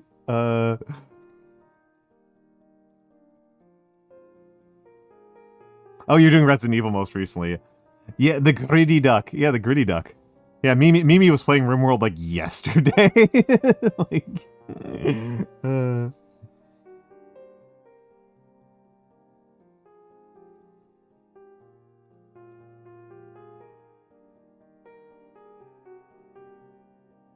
I still haven't really gotten into RimWorld because I got really deep into Dwarf Fortress before I ever played RimWorld, and so RimWorld has always felt to me like I am playing Fool's Dwarf Fortress. Which is probably not fair. How do you do coolness?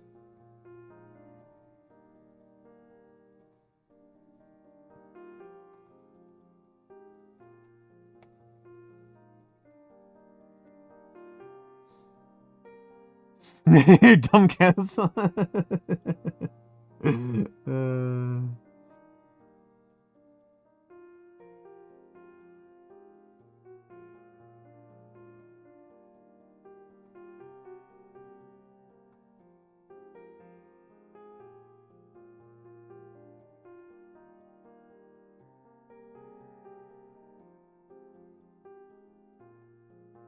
I think I did that wrong. I just drew an 8. I just drew an 8.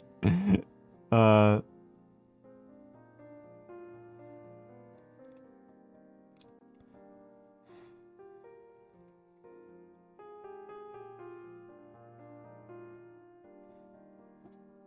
we're going into ads, which is important because I want to go check on where some of my tools are. I just want to double check something. I'm pretty sure these 2 markers are dead. I'm just gonna throw these 2 markers out so I stop confusing them for markers that are in good shape. Okay. We'll be back in a few minutes, folks. Be right back.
Okay, so these are actually calligraphy tools that I am going to be taking with me to Offkai, and I have not found them, and if I'm going to go back to searching for them, but if I cannot find them in a timely manner, that might just be the end of stream. Just kind of as a heads up. Because I was going to use them on stream, and they are actually more important than the stream. So,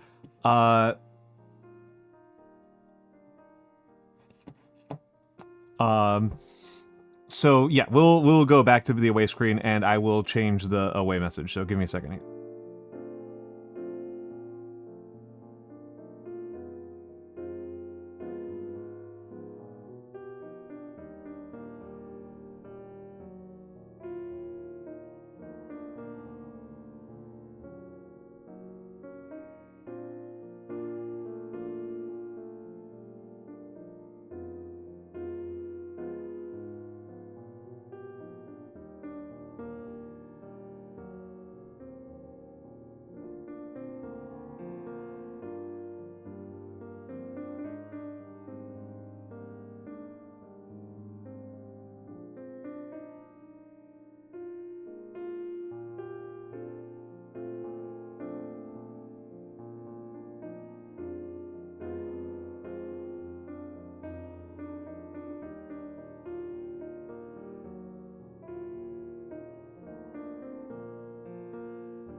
An anonymous user gifted a tier subscription to VTube.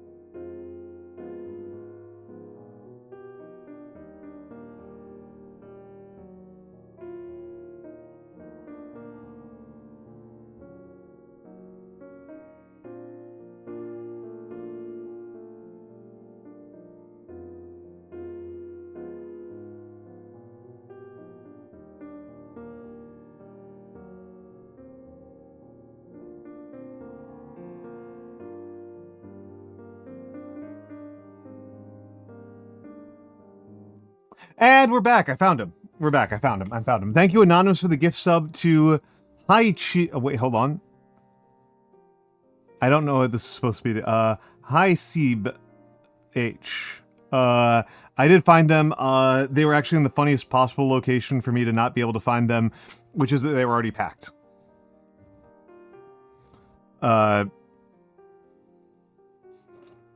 So... I had to unload my that's a Tom Cardy song, right? Is it? I don't know which song that is, but yeah, it feels very Tom Cardy to me.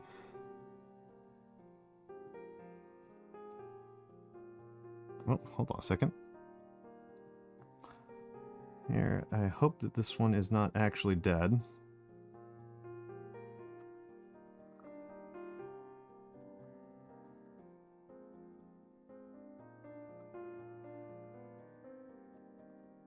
This one's dead. I better have a working 5. Okay. Let's try something out here.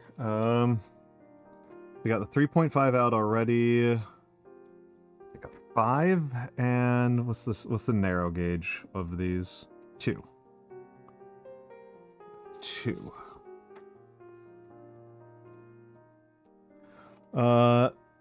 Oh, that one. Okay, yes. Yes, I am familiar with Have You Checked Your Butthole. I have heard Have You Checked Your Butthole.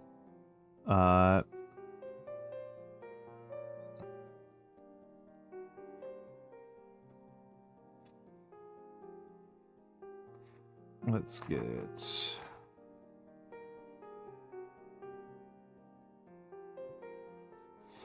I'm making my life harder right here. So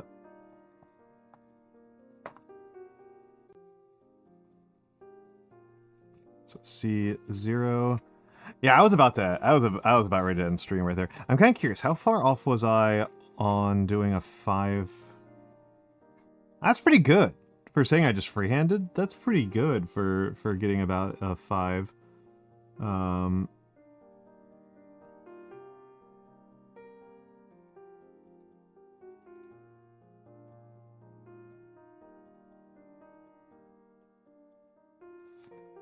Okay, I'm not even gonna bother doing the rest of it, just... But yeah,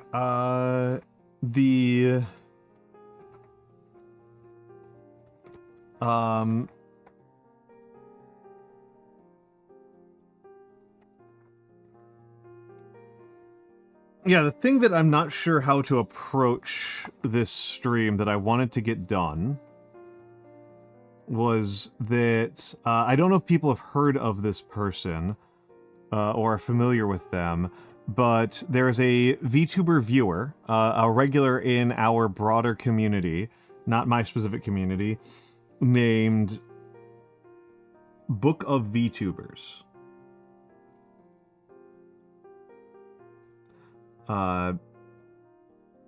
And Book of VTubers is a bit of an institution. Yeah, Fugi's great, and in case people have not heard, Fugi is terminally ill. And recently has made the decision to cease chemo.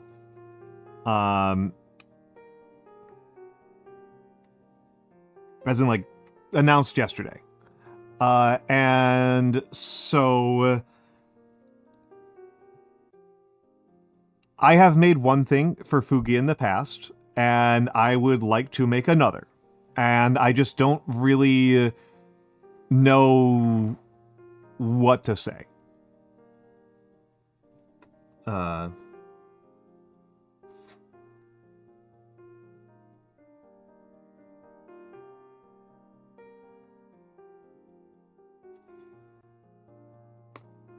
Yeah, I am planning to write a letter, I just don't know what to write.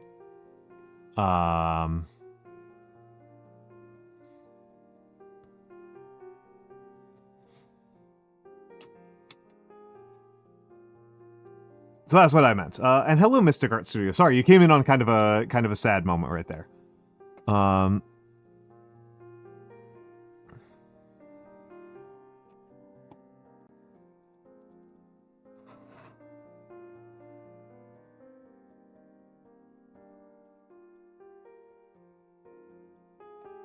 Yeah. So yeah, I'm just unsure on what to say.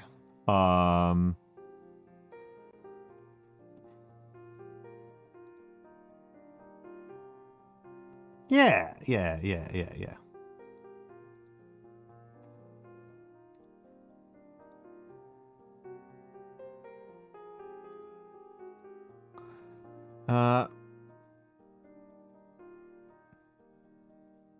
Need a little bit of practice with a 2mm. Yeah, enjoy your lurk, enjoy your lurk.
I genuinely am not sure. I cannot keep track. Especially because I don't know what Mugen Fugi means. It might be the same person, I don't know. The only thing I've come up with to say is dying of cancer sucks. I mean, to me, Fugi, I think of reactive.fugitech. I don't think it's the same person.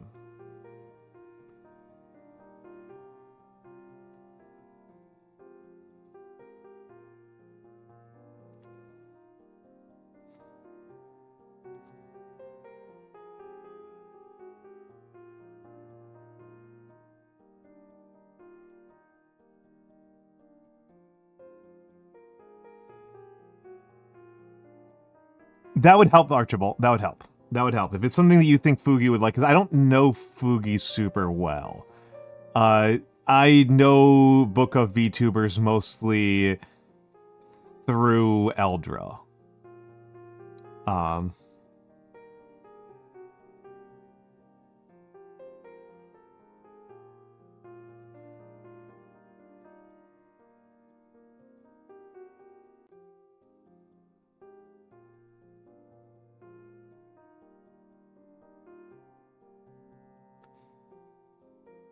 So I'm not actually sure what would make him happy, right?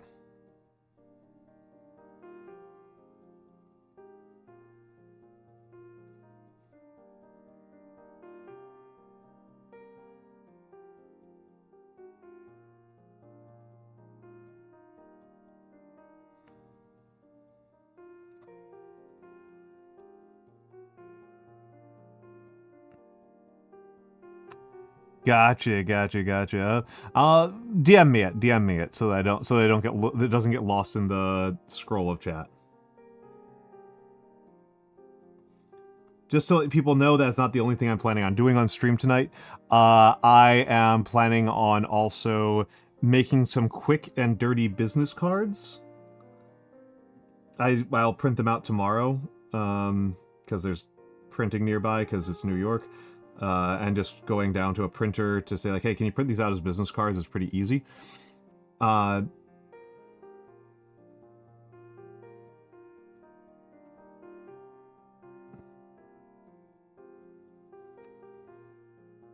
And it's Callie Calico's birthday. And that's easier to do, because I like Callie. And that's at least a happy thing, right?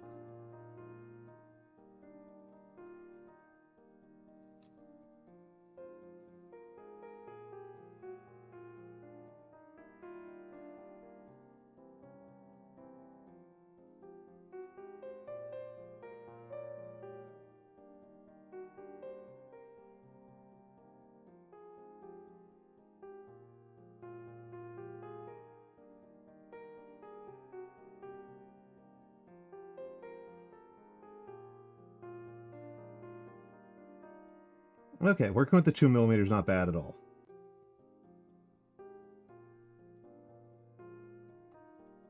Honestly, working with a 2mm pen is easier than working with a 2mm marker, I should say, is easier than working with the 1.5mm steel. So that's actually kind of nice. Okay.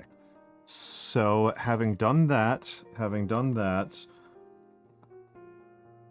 let's get guidelines there. Let's put the 2. Hello, Atom Generator. Hello, Atom Generator. How are you doing tonight, fella?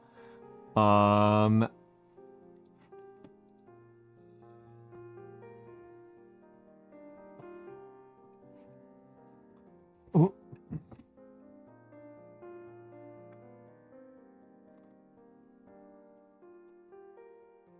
Okay, so business cards are 2.5 inches by 3 inches, which is the same as 5 by 6, right? That's correct. I'm not wrong on that. 5 by 6, which if we were to scale that up to 10, that makes them substantially more square than 8.5 by 11, right? They're a 5:6 ratio. So I just need to not use anywhere near this entire thing. So I'm gonna do this pretty quick and dirty. So we want the 5. We want the 5 first.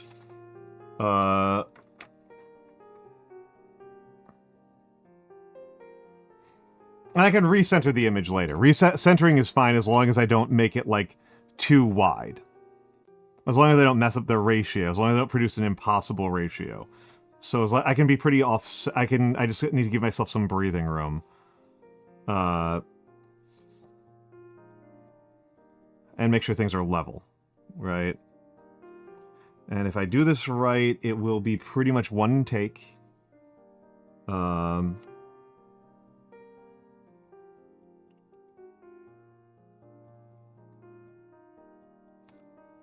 Turn it down a little bit.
And what are you up to in Warframe?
Oh!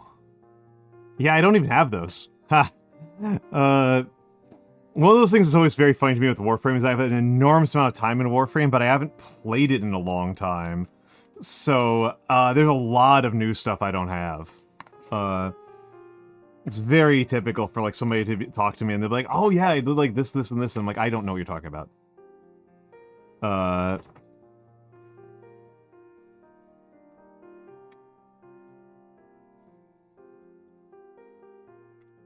You know what?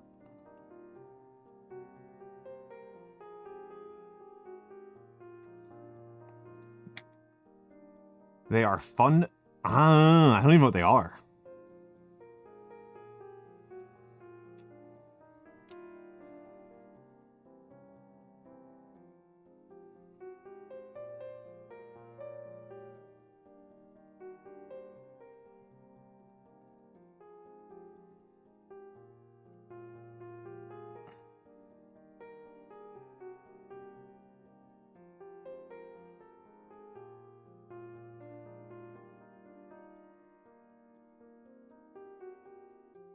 Two frames in one. Oh, okay.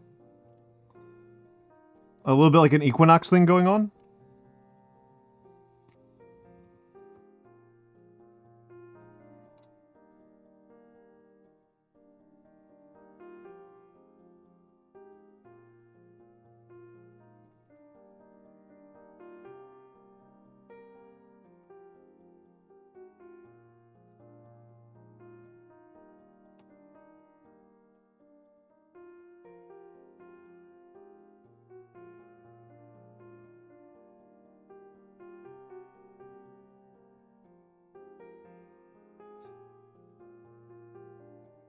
We're combining Sevagoth and Equinox. Interesting. Sevagoth is definitely, like, late enough in the game that, like, I don't really know it.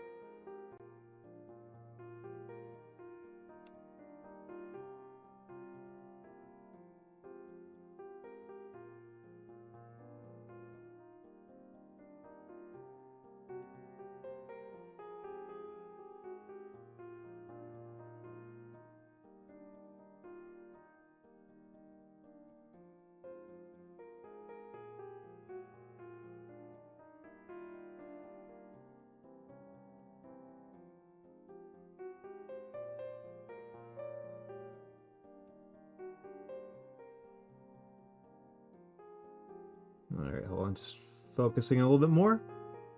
A little bit locked in right now.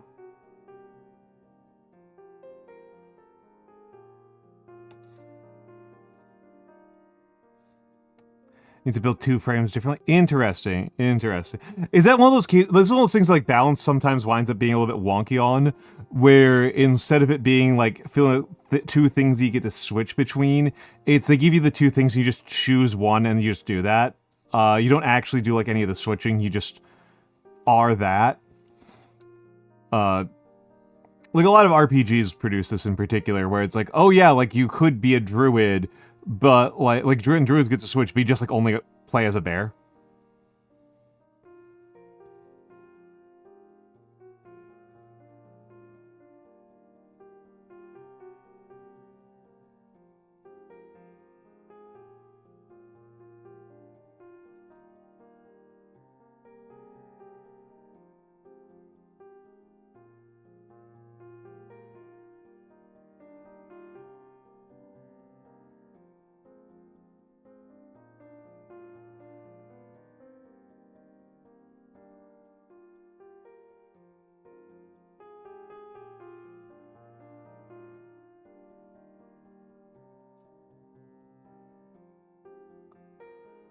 That's pretty funny. That's pretty funny, Adam Generator.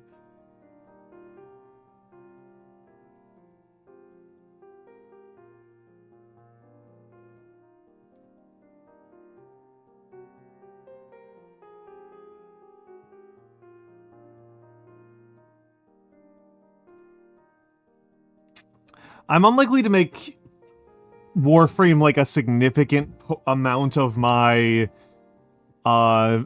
VTubing or streaming career. Like I've streamed Warframe a few times. I like streaming Warframe, and I used to Warframe collabs pretty frequently, but I haven't done one in a minute. And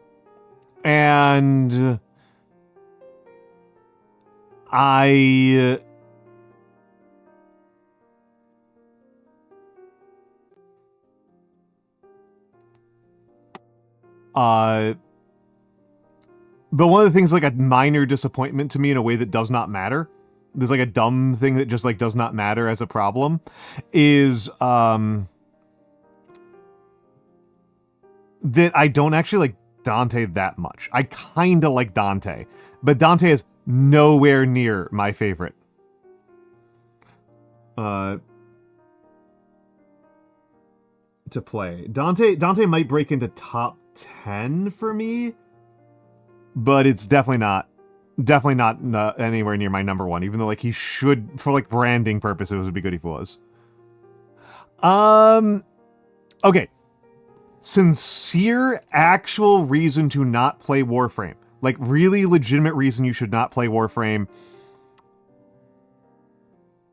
Are you photosensitive?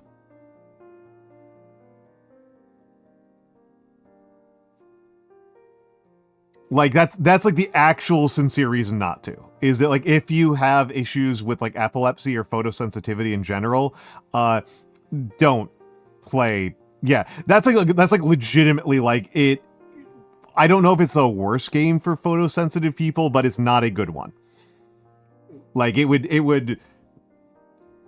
Particularly once you get into the higher level you get into it. One of the... I might fire it up on stream, Big A Mikey, just to, like, show you what it's like at the higher levels. There are probably games that are worse because, Warframe's, like, lighting effects, there's a lot of flashing, but they aren't at a really regular pace, which seems to be a major issue for people who have seizures. Is not just that, like, they flash, but that they flash at a very specific, regular pace. And so again, there's a lot slower pace than Warframe, can still be a lot worse than Warframe. But yeah, it is absolutely a photosensitivity. It's absolutely bad for people with photosensitivity.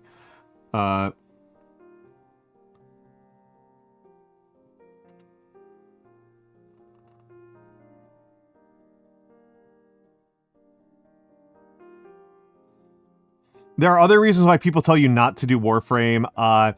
From a streaming perspective, I have a theory about Warframe that makes it a bad stream game.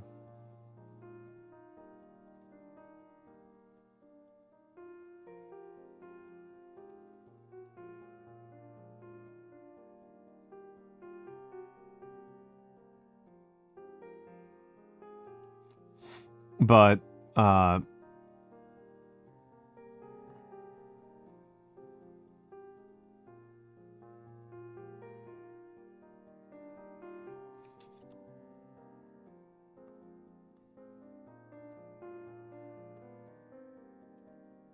What script do I want to use for this? Hold on a second. I've got an idea, but I need to actually look something up. I need to go to some of my reference materials here.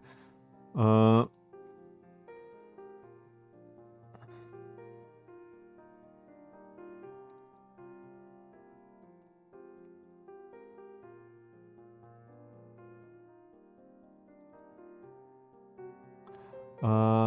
don't use Fractar. No.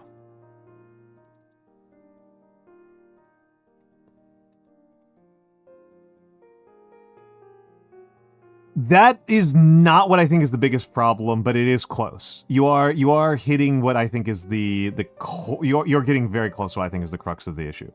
To me, the big reason not to stream it is that the people who are Warframe viewers are Warframe viewers. They will not watch you do anything else. The conversion rate of somebody watching you play Tropico to watching you do other stuff is not that bad, but the conversion rate of somebody watching you play Warframe to watching you play Tropico is like non-existent. They will just watch other people who play Warframe.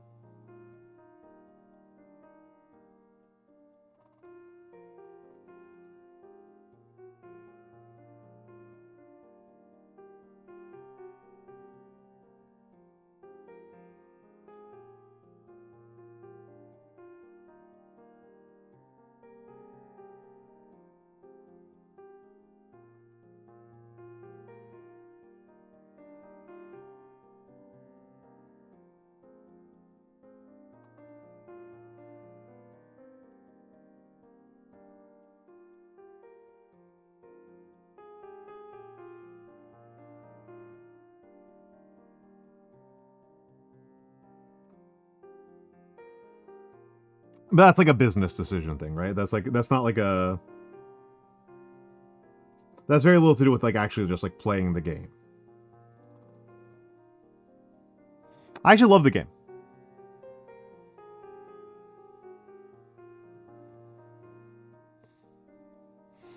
I'm actually a big fan of Warframe in general, but I will admit this got its own things going on. Hello, EVGA Cakes. Hello, EVGA Cakes.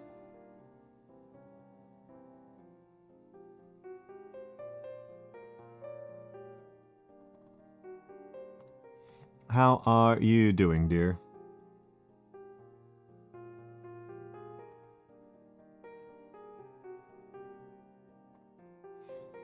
Rotunda's tough.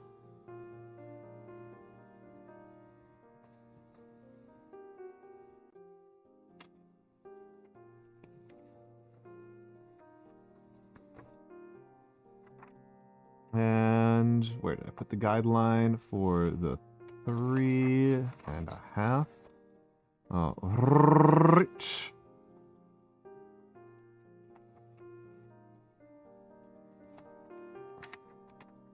And this one I want to do in...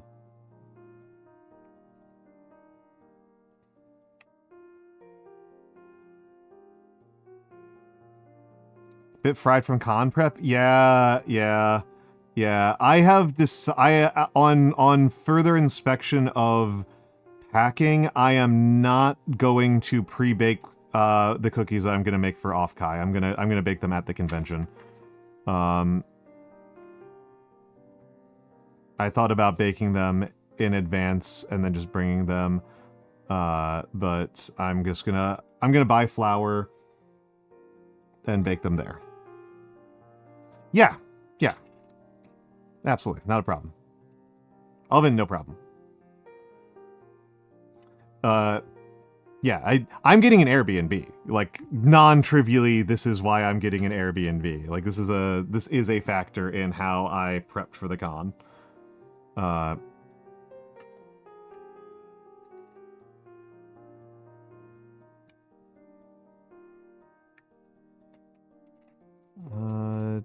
have an editing? There we go.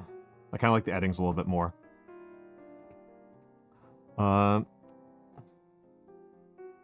How do I do foundational?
Cooling oven charge $250, yeah.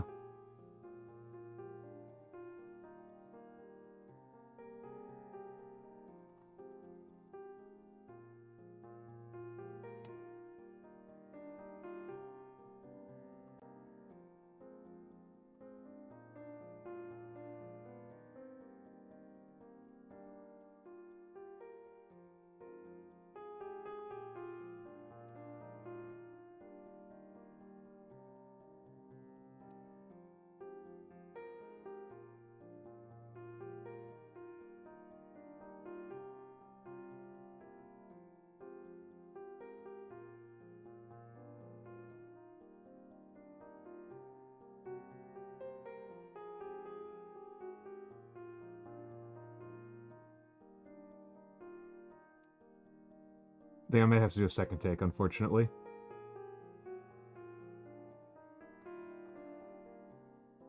Oh well, gives me another chance to try practice a little bit of Rotunda.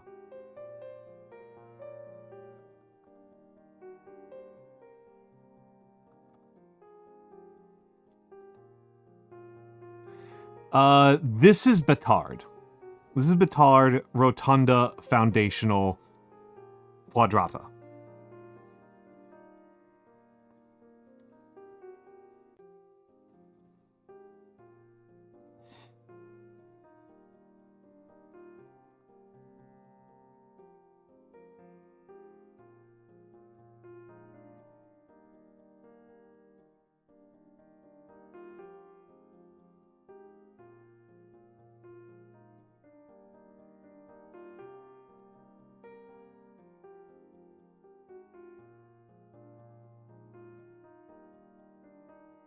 Yep, ran out of space.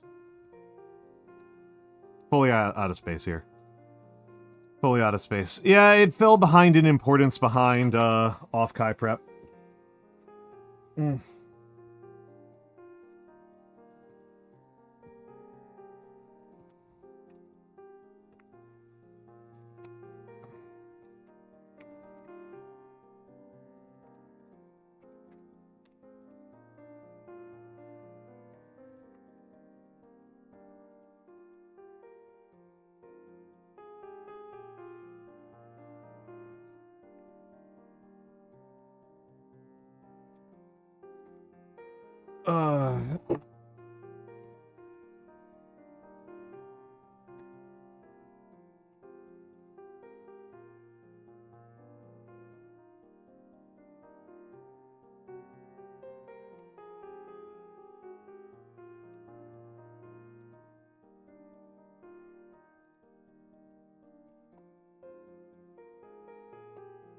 Come on, sorry.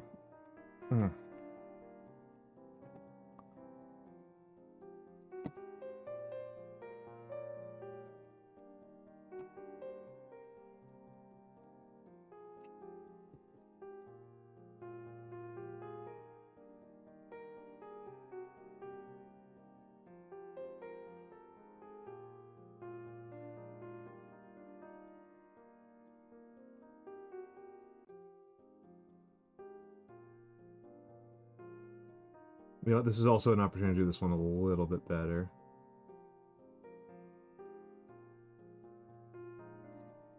There we go. It's already an improvement. I say as I shake.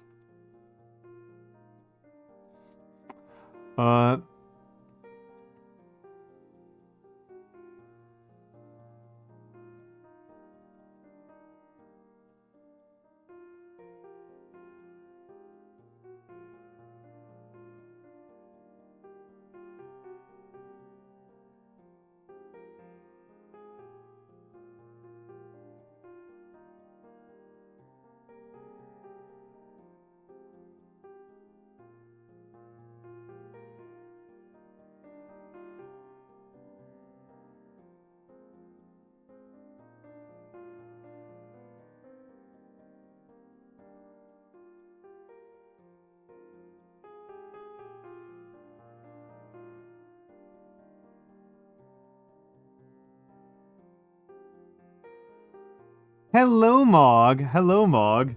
Oh, yeah. No, you told me about that atom generator. How did it go? How did it go? But how you doing, Mog?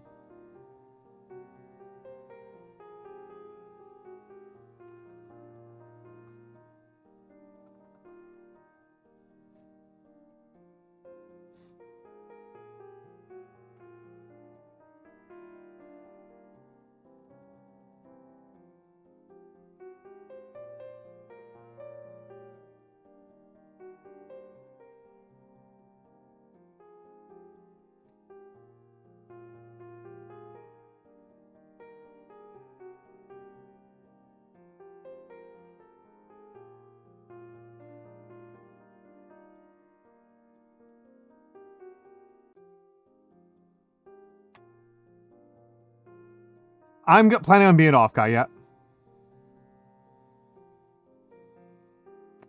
How to transplant a candle.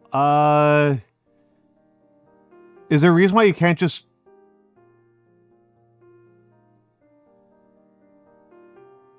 put it on a plate?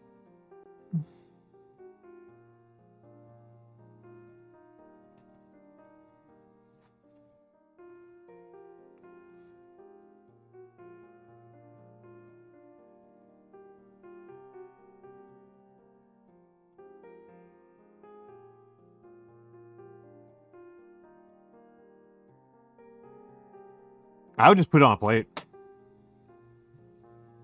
You're on your first flight right now. Oh my goodness. Okay, you're getting an early start.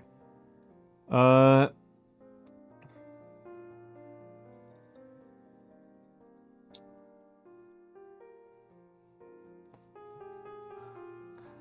is convocatory?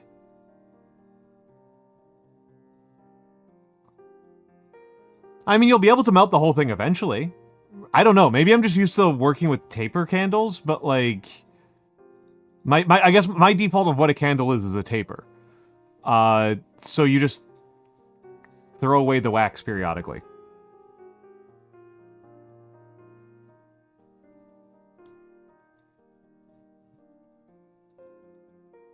I am not very creative here though. Oh, Galaxy Wolf Star is the new top 10 clip. Is the new clipper. Mog, I'm literally making my business card right now. Literally making mine right now. I'm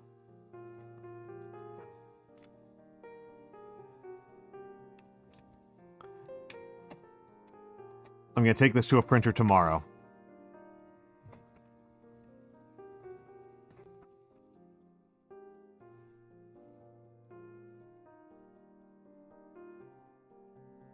To be honest, the only reason why I care about making business cards is so that people can find me on Twitch easily.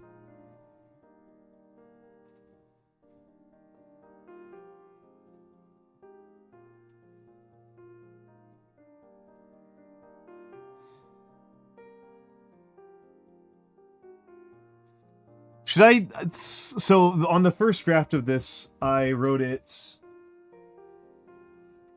Professor... Right? I wrote it Professor Calligrapher VTuber. I always feel weird about calling myself a professor when it's like a job I haven't worked in like a decade or more, really.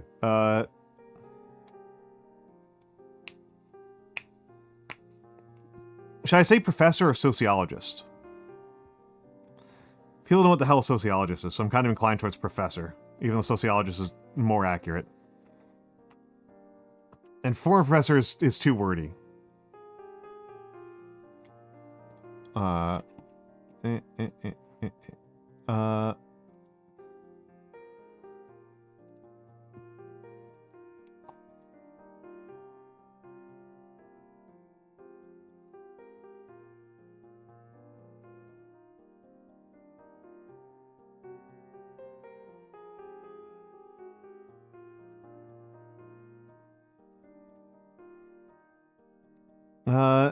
no, it's okay, it's okay, okay.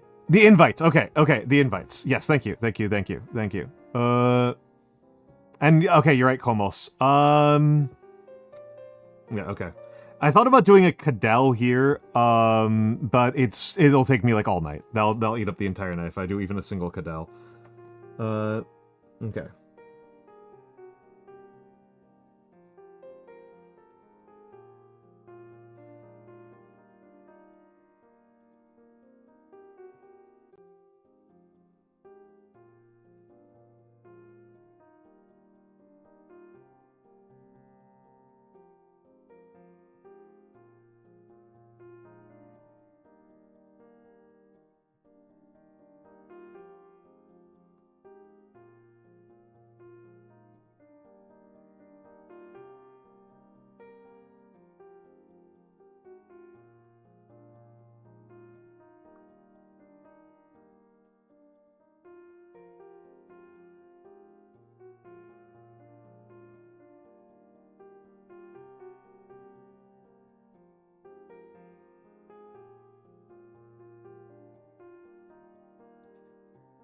I don't know how to make QR codes, and I've never...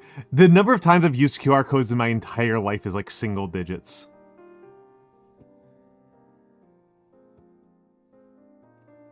I don't understand the value.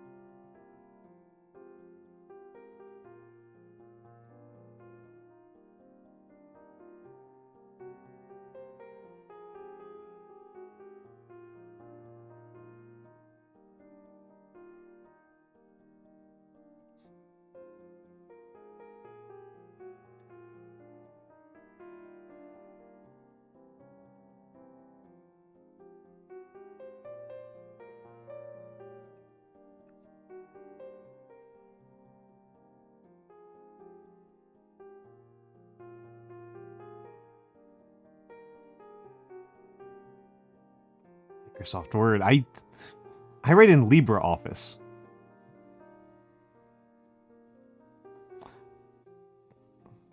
I haven't worked for through the break.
Uh...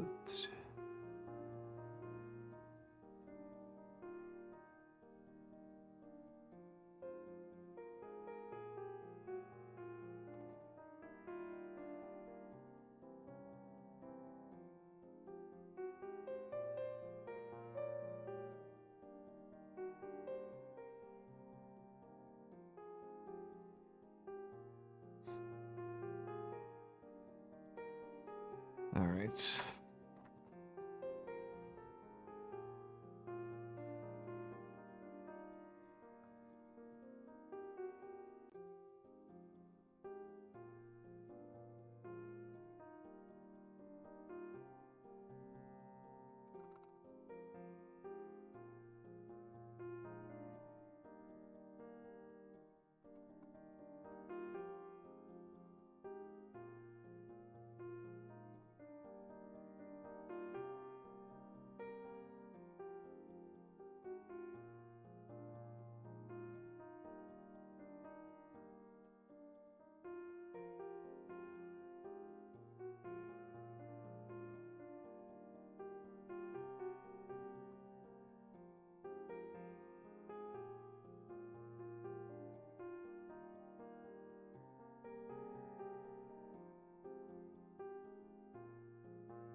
And a level the 3.5. Oh. Helped have 3.5 guidelines ready. Are we back from ads? Hello, VJ Pixels.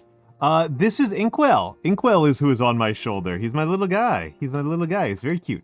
Mwah. Your handwriting is really bad? It's a skill. It's a skill. My normal daily handwriting is unremarkable. My like day-to-day handwriting is unremarkable. But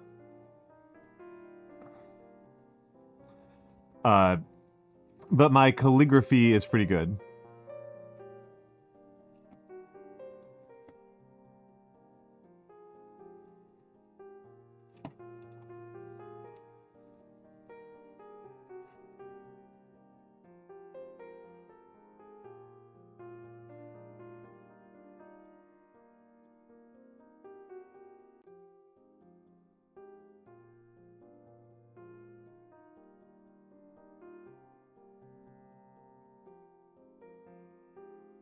Yeah, it was getting sweaty. I really should just be wearing it more so I can get more used to it, but I'm kind of a little bit locking in here. So...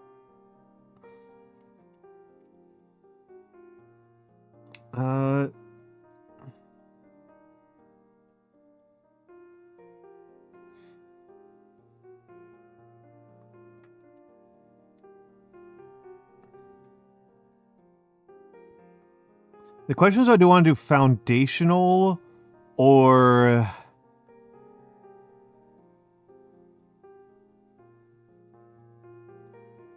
insular?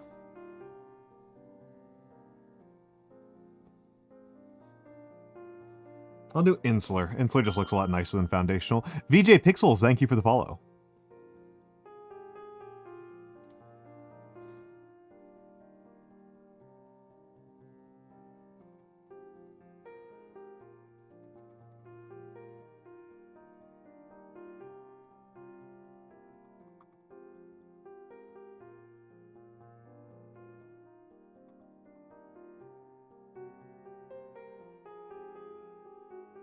Thank you for the follow. I hope you enjoy your time here. Probably your second favorite character. That's incredible. That's incredible. That's very quick. That's very quick. He was designed by my friend, by a viewer actually, by Nocturnal Ash.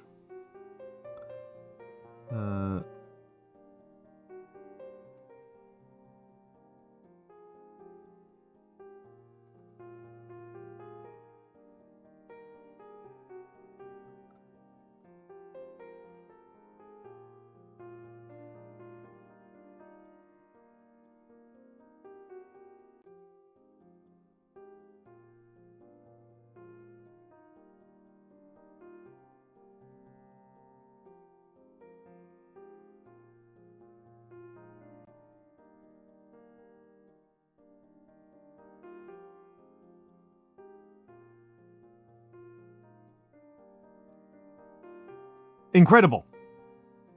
Incredible. Sorry, just...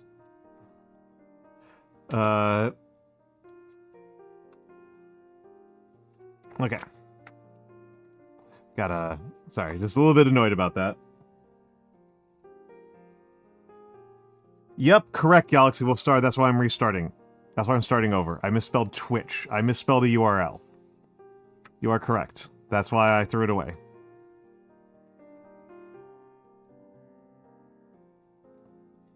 Okay, let's try to be a little bit faster this time.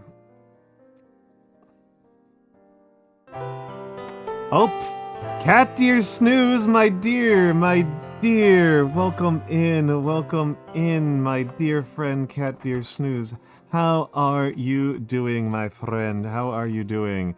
Let me put you on the raid, let me get the raid sheet ready, and, oh, my keyboard's completely covered up with paper. Let me give you the shout out, dear. How was progging? How was progging? How was prog?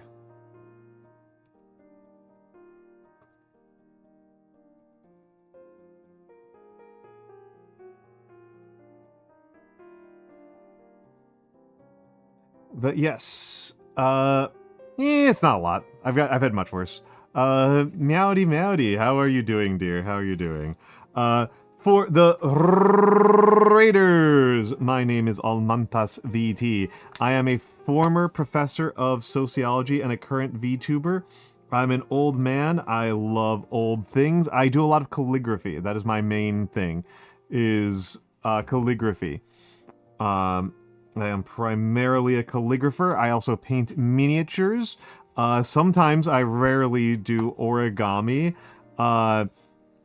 And I play city builders when I play games. I play city builders and oh, you love watching the calligraphy? Thank you.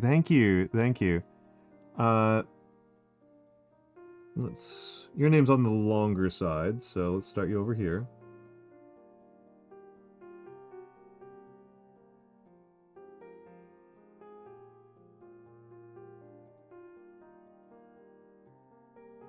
But yes, how's Prague? Cat Deer Snooze, for my folks, he is everybody's wife. And he mostly does FF14. Close to clear. Excellent. I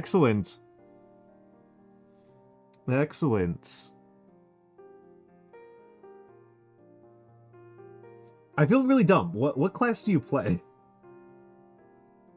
I feel like this is something I should know, and it occurred to me that I actually don't know what class you play.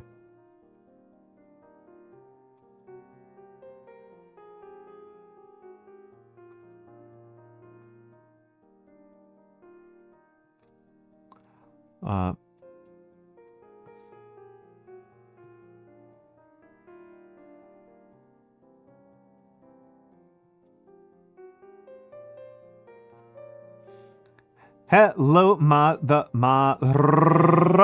oh, Babinka Bear and George. Okay, double raid. Double raid. Okay, I'm going to run out of paper here.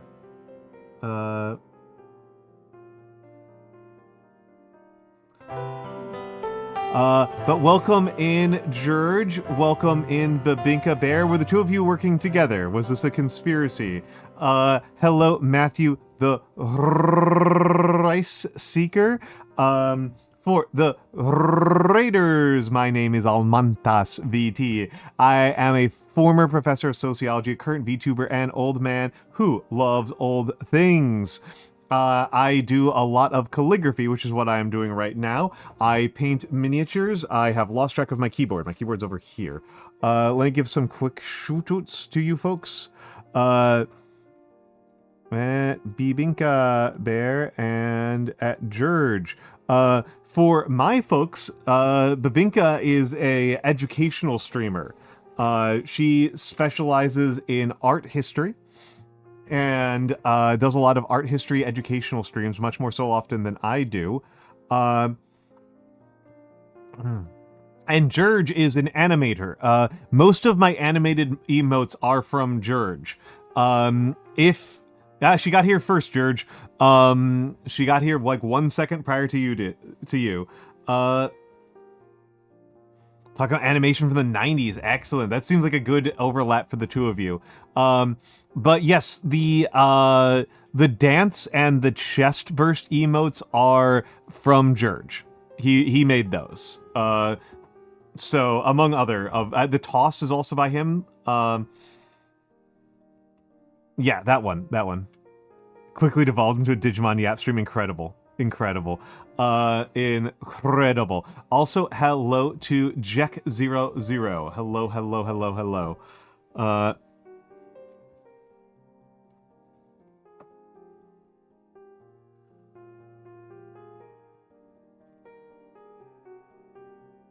I would compress your two names together onto the same line, but they're actually two. There's no way. They're so long. They're so long. Yeah, George did a great job. I'm still getting Cat Deer's name because she raided like a minute before you got in here.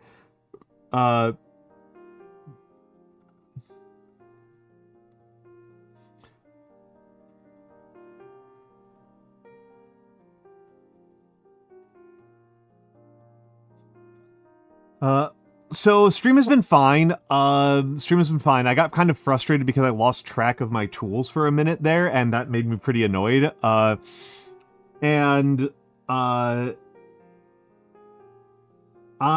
projects for tonight's stream are business cards, a birthday card for Callie Calico, and a...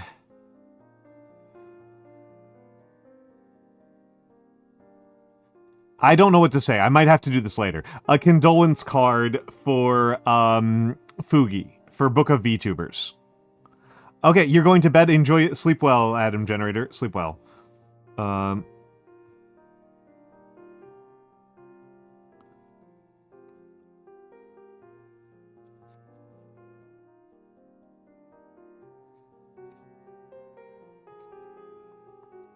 I don't think there's any way I can fit Babinka Bear and George Chungus in the same line. I'm gonna give it a shot, though. Gonna be a little bit crunchy here.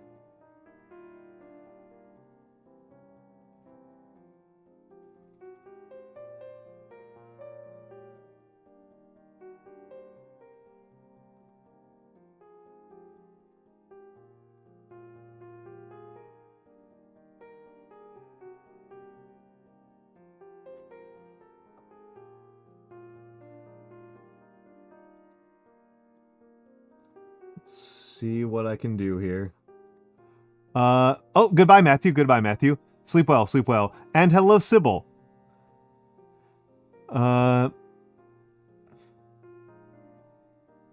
Kissing me a condolence card for being such a stone cold babe. How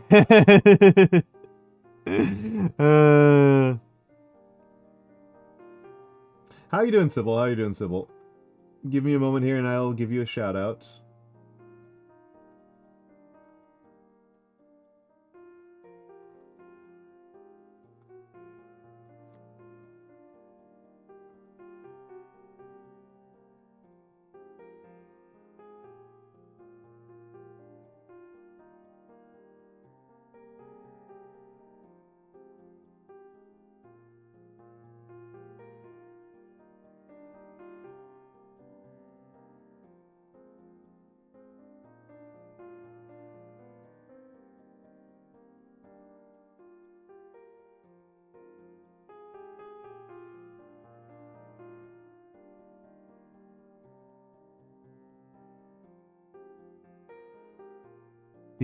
And hello, Mix. Oh, thank you for the shout. Thank you for handling shout out for Sybil. Thank you very much. And hello, Mega Bronson. Fun name to say. Yeah, I hope that you all enjoyed the 90s animation. I actually didn't catch. Was it mostly 90s Japanese animation or 90s American animation?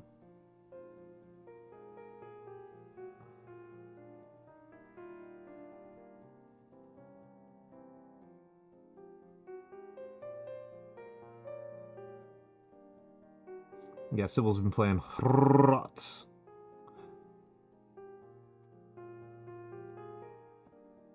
And hello, Rexy Raibu. Oh, in terms of Toonami and stuff. So it's mostly Western. Gotcha. Mix you might enjoy. I spent the afternoon trying to convince Madra Mimi to play Ill Bleed, which she had never heard of.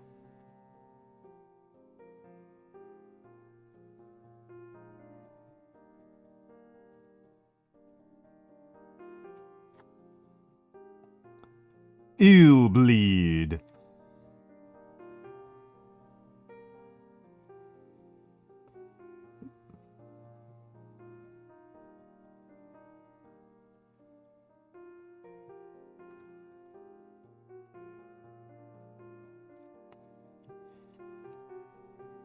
The horror amusement park. Yeah. Can I fit George in here?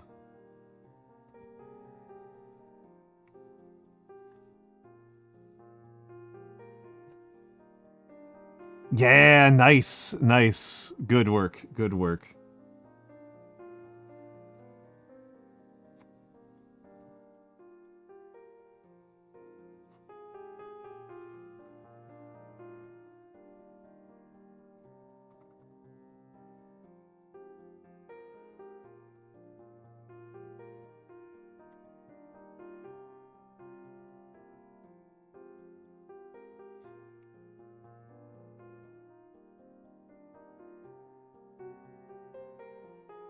This is some tight calligraphy.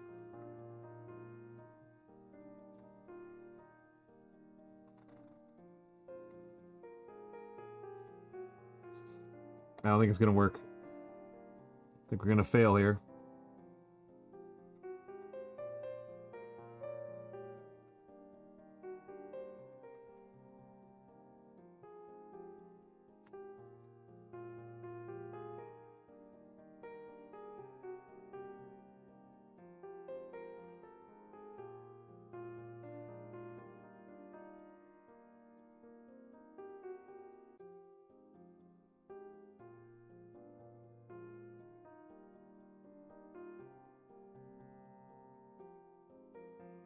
It's gonna fail.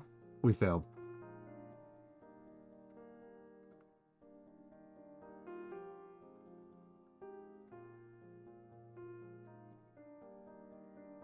Sorry, George.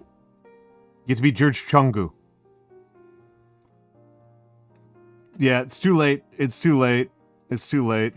Oh well, I'm gonna live with this because I think it's funny. If I didn't know George, I would,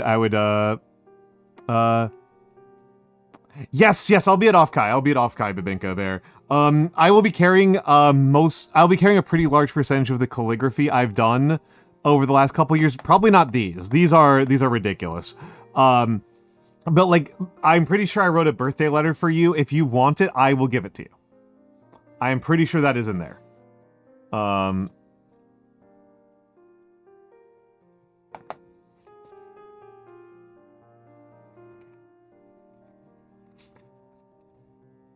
Yeah, Rekujiro was here. Yeah. Rekujiro raided earlier.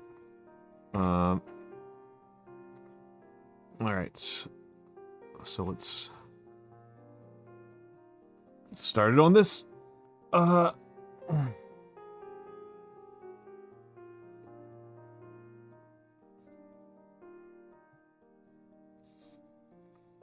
get started on this. Oh. For a second, I was worried that it ran out of battery. I don't think it's that low. We want a 5. George Chungu sounds like a racist Chinese villain from a manhwa. Incredible. So true. As the idea that he'd be racist against Koreans, or that it's like a Korean racist stereotype.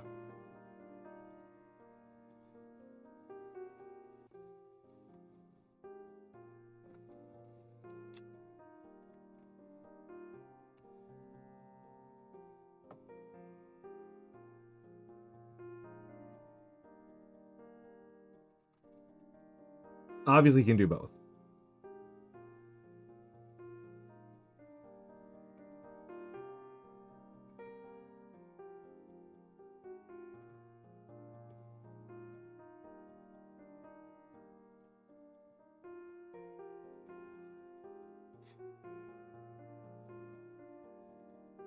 Just wait a Korean guys. Just wait a Chinese guys who hate Koreans for no reason. That makes sense. That makes sense. Taking a cue from like the mid-aughts theory of how to write Arabs in the United States.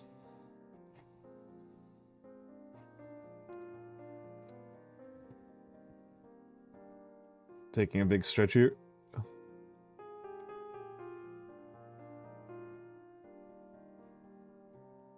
Oh.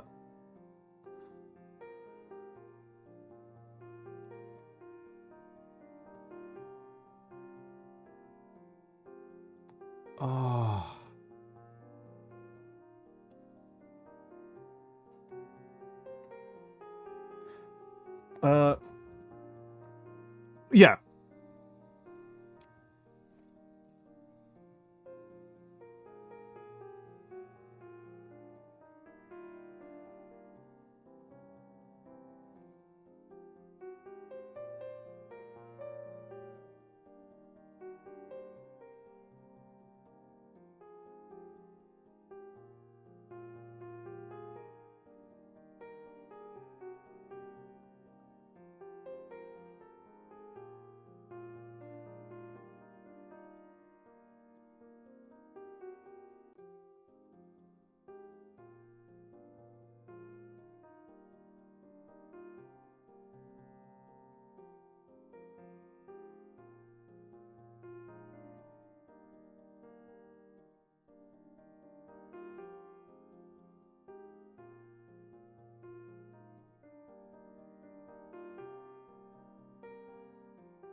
All right.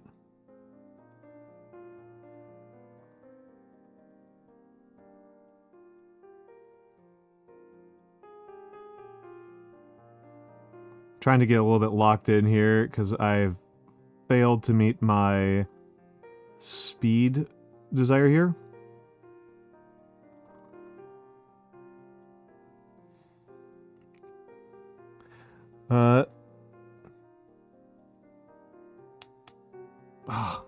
I'm not going to go and correct that. I'm not going to go and remake that entire thing.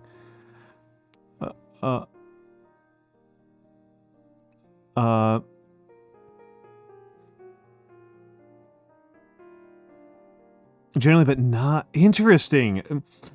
Because like the ways in which white guys are racist against Korean women is like pretty easy to write about and to conceptualize, right? It's like it's not actually a very challenging thing to understand. It's fetishization. That's pretty easy to work with. And it's pretty easy to like make a villain that's like, you know, like a sex tourist, right?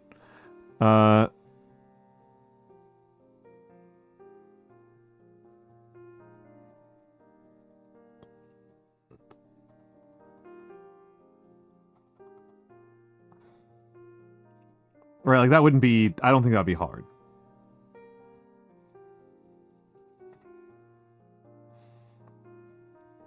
At least to me, that's like kind of like almost obviously compelling.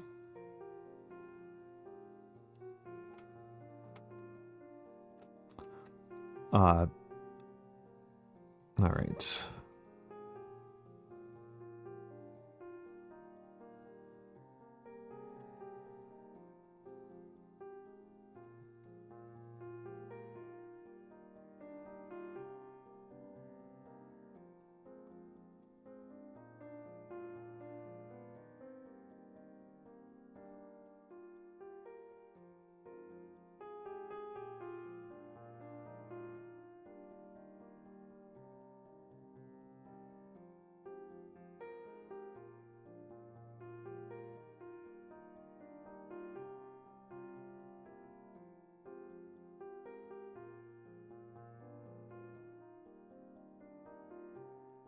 That's the best F I've written tonight, at least. That's nice.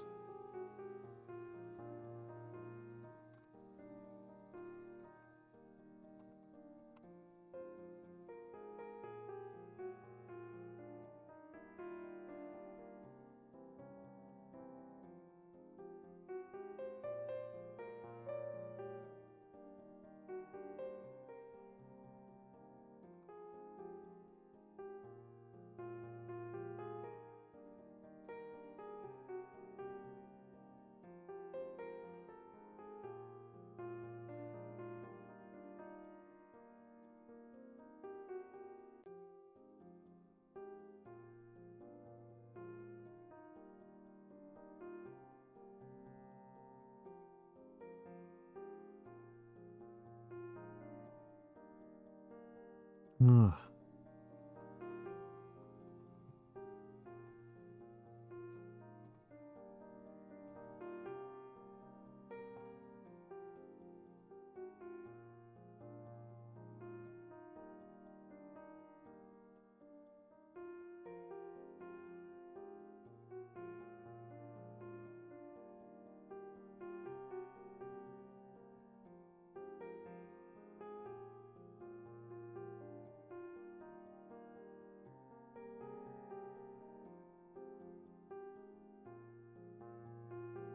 And hello, Refracted Fluff. How are you doing tonight?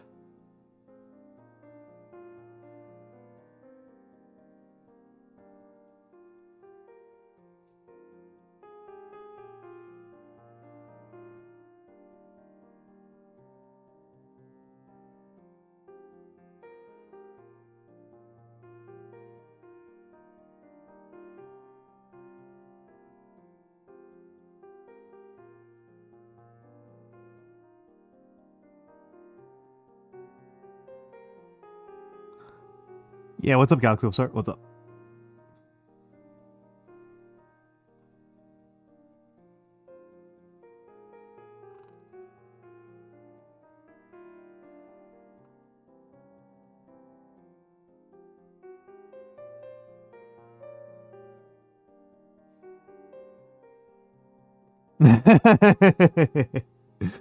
Yeah. Yeah, so it goes.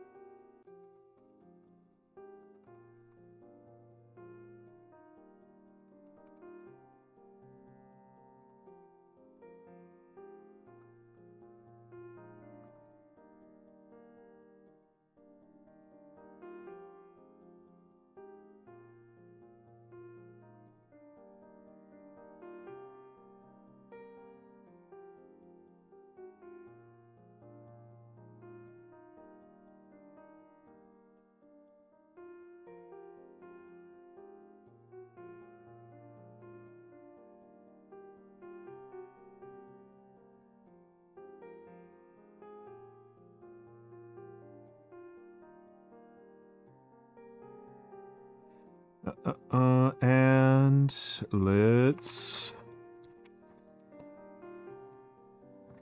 get this in here and see if I can spell my own goddamn website correctly. The website I practically live on. The website that is in some ways the main way that I am online for. Hello, Kayukuma. Hello, hello, hello. Hello. I might not use them tonight, Archibald, because I don't want to be here super long. But hello, Kayukum. Mix, if you're still here, could you get a shout out to Kayukum? If not, I'll get it after I write a little bit more. Yeah,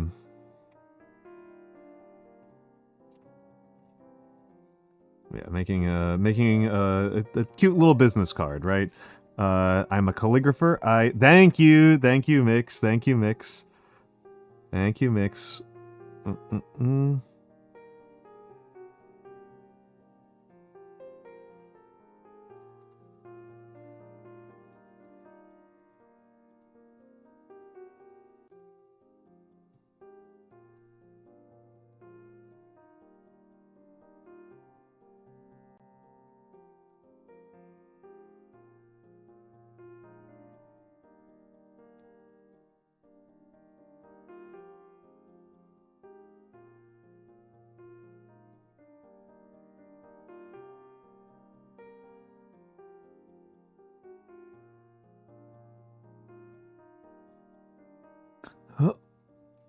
Yeah.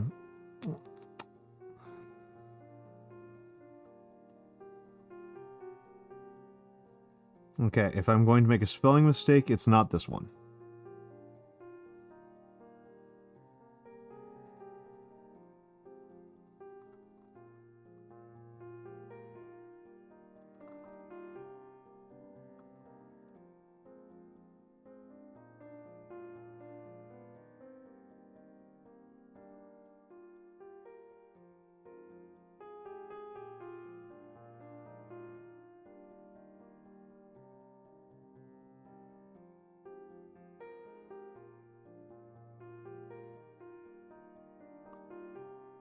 No, please, George, please, you obviously are under no obligation to stay. I'm sorry if I didn't say that before, but yeah, you are under no obligation to stay here. You are extremely welcome to just go to bed. Like, that's fine. That is fine. Please have a good night.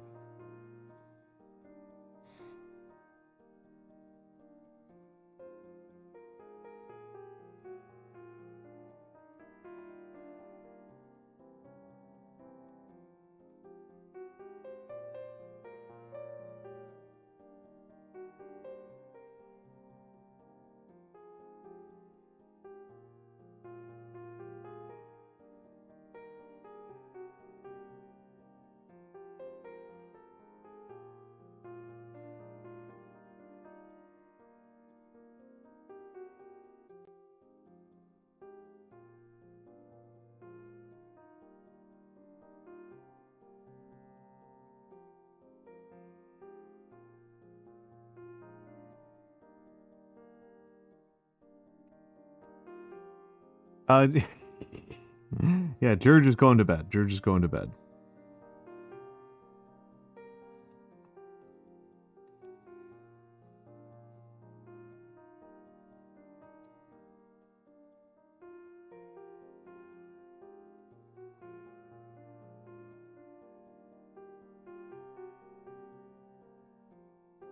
He had a long and productive day yelling about 90s animation.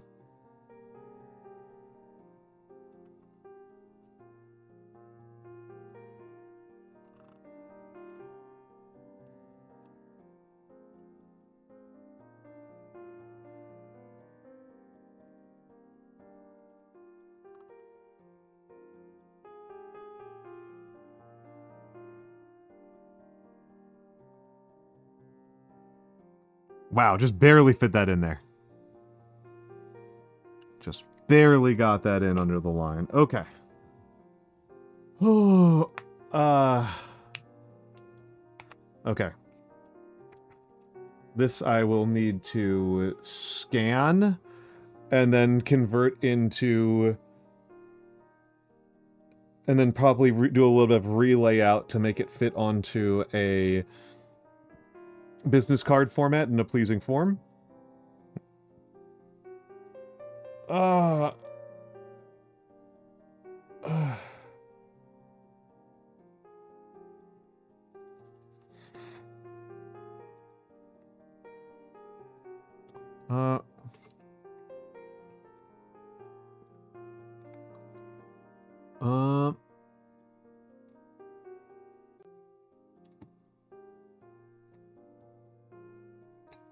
take a big ol' sip.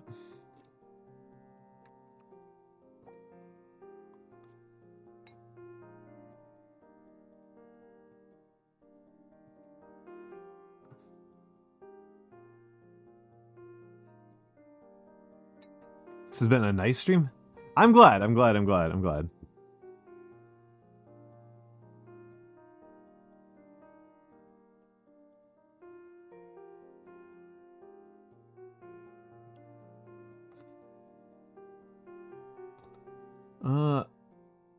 Just taking some stretching here. All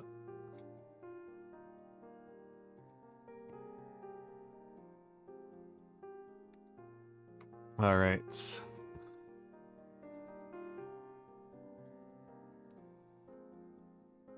Let me think about this.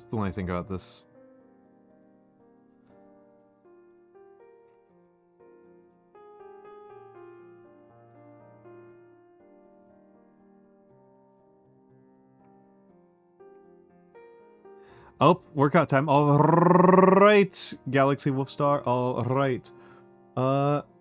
I will do push-ups. Although I think I am going to do them non-deficit. I think I'm just going to do... I'm going to do diamonds, actually. I'm going to do diamonds. Let's mix it up. Let's do diamonds. Standard-ass diamonds. I'm doing diamonds in a minute. Okay. Back straight. Elbows out.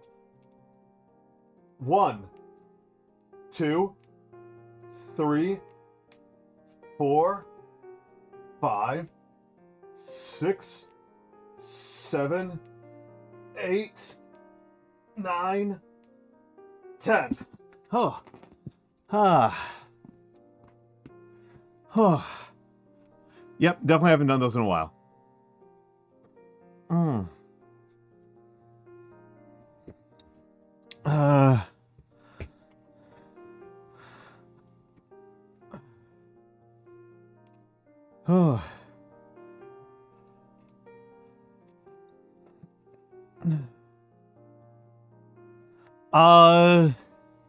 Yeah, there's a lot of different types of push-ups. There's a lot of different types of push-ups. So, diamond push-ups are called that because you put your fingers together like this on the ground, and what this means directly under your chest, and what this means is that your elbows have to go straight out.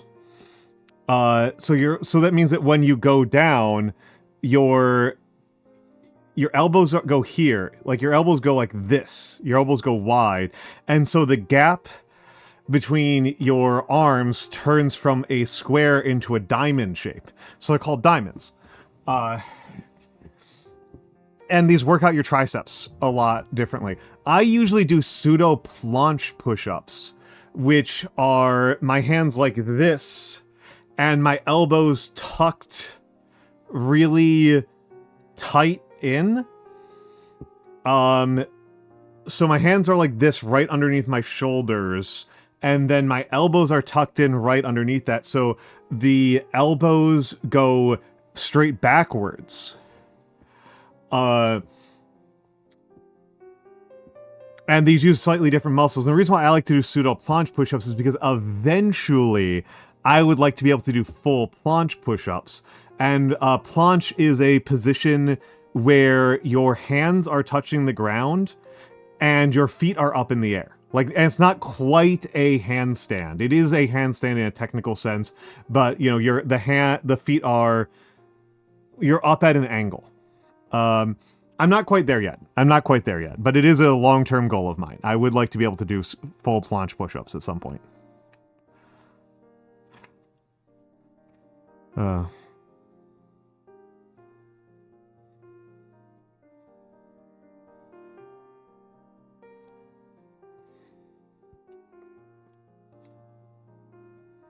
I like doing balance exercises, right?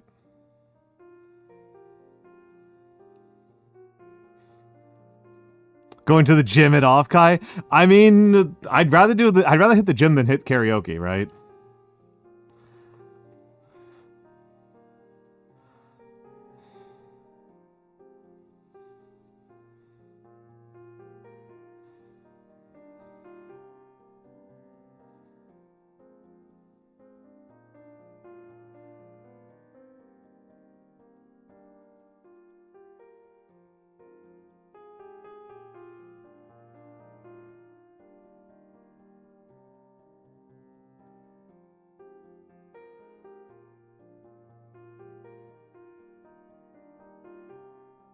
Only karaoke gym's incredible. Hello, Rissa733. How are you doing? How are you doing? I'm just a very bad singer. Is what it is.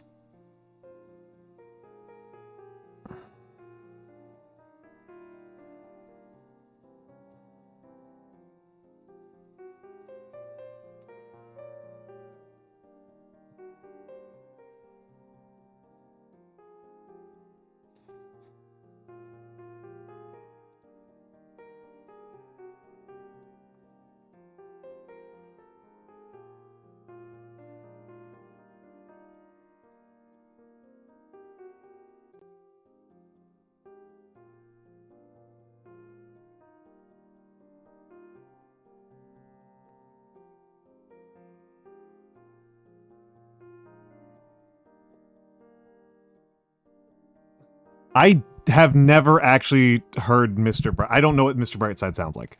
I don't know that song.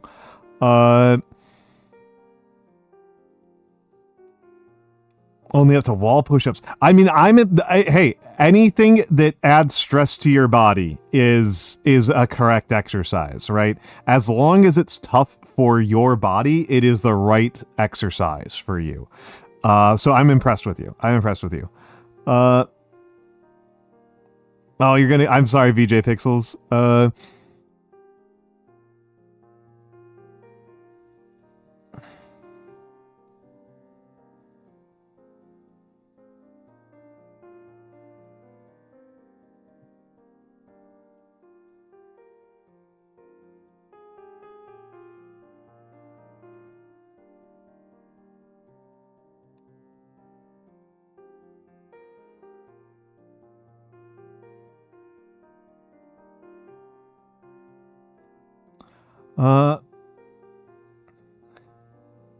Don't do that, RF Comos. It has to be controlled. Don't do that stupid crap. I mean, you heard me talk about this yesterday.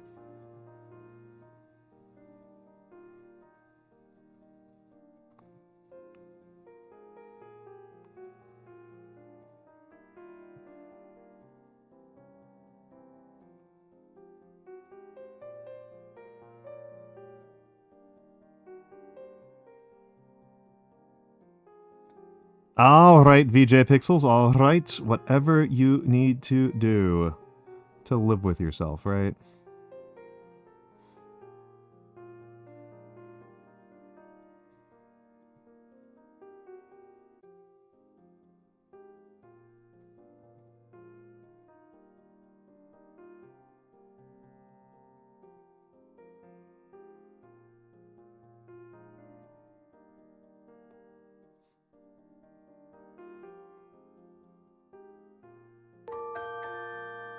Op.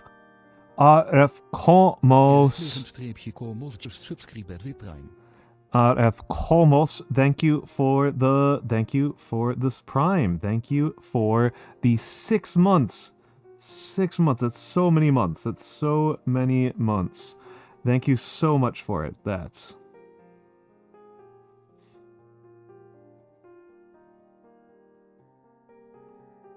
Thank you so much for that. These subscriptions are what feed my horrible, crippling addiction to groceries and rent and not being homeless. So thank you so much for them. Thank you so much for the support. It means a lot to me that people think that my silly little streams are important enough to warrant economic and financial support.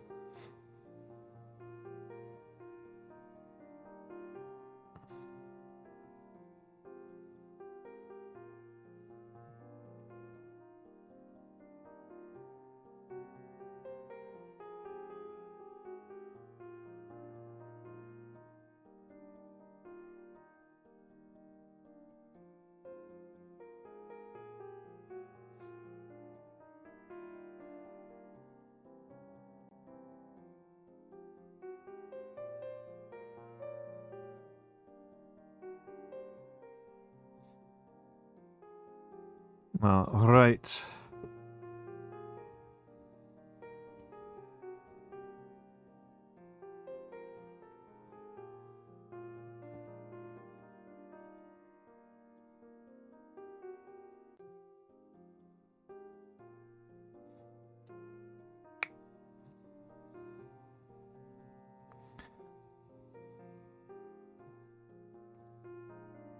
Hello, Nane. Hello. Welcome back. Welcome back. Welcome back. I'm trying to decide how I finish this off. Texas's greatest. That's too long.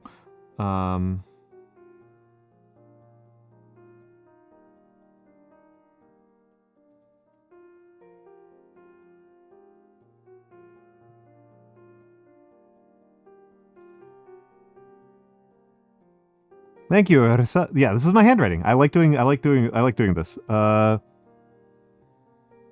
gonna crash out, someone save you? I cannot help you. I can just tell you that crashing out is acceptable.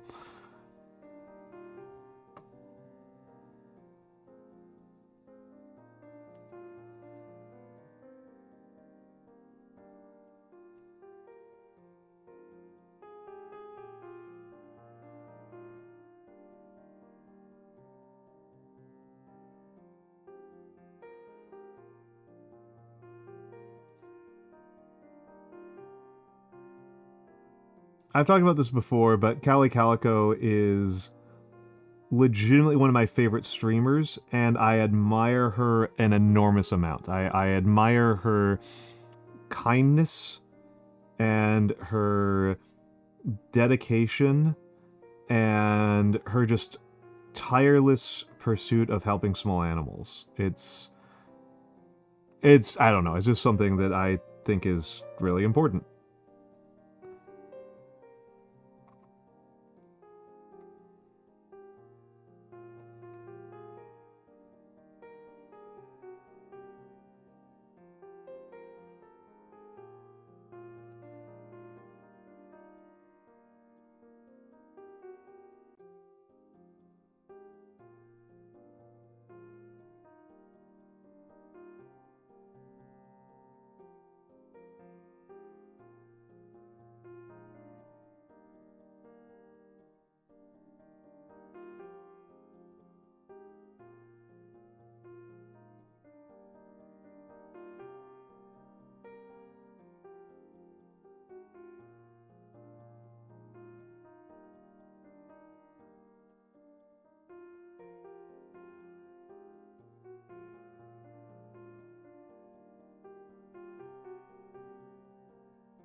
There we go.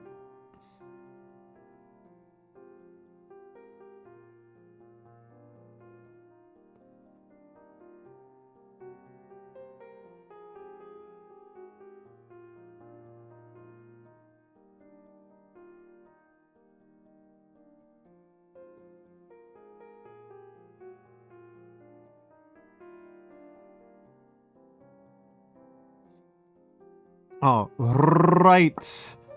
All right. That's good. That's good. Okay, 2 projects done. 2 projects done. And I think I'll just do one last one. I'm glad I got that done in one shot. That makes me feel a lot better. Especially about my possibility.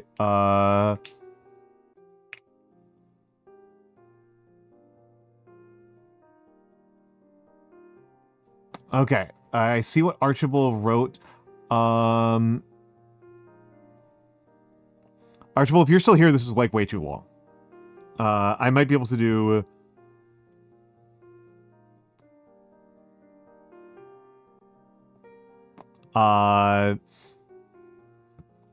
This would be at least 3 pages. No, here's what I'm thinking about. I'm just thinking about...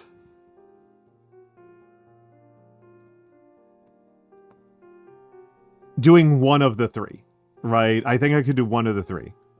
No. These are good. I just am... Let me think about this, actually. Because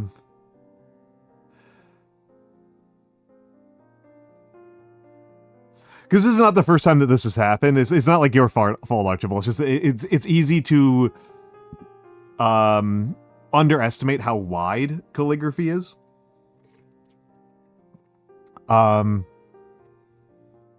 This is a dying man. Let's just take a look at this. So what you wrote is 12 lines of plain text. 1, 2, 3, 4, 5, 6, 7, 8, 9, 10, 11. I can almost fit it on here. So we might be able to. No, I mean, from a standard poetry convention's perspective, this is not especially long. This is not especially long. But given just like how uncompressed calligraphy is, it is... I might be able to fit it all. I'm going to see what happens. Because with the C3 size, the C3 size is pretty small. The C3 size is pretty small. I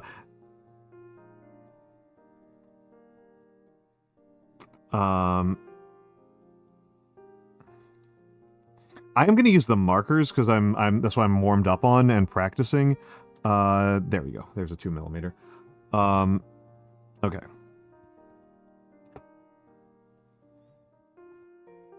And I'm going to do it in Batard because I make a lot less mistakes in Batard.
Oh, I'm off center.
I also like the F's and W's in the script the most.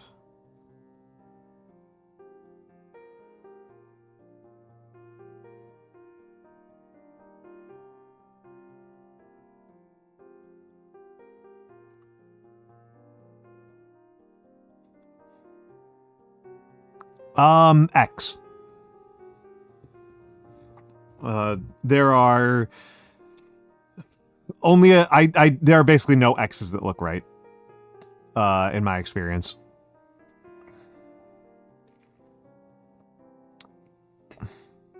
I didn't hate X's until I was doing calligraphy, but now I've been doing calligraphy for a while, I feel like they never look right.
I...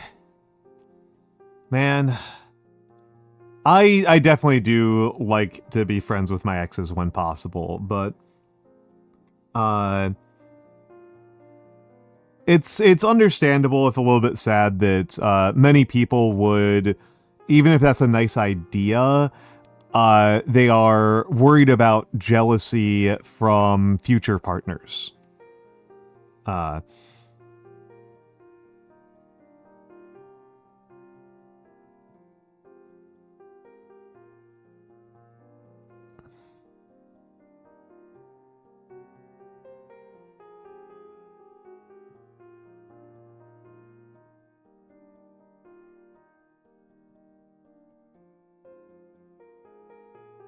That's understandable, if a little bit sad, right?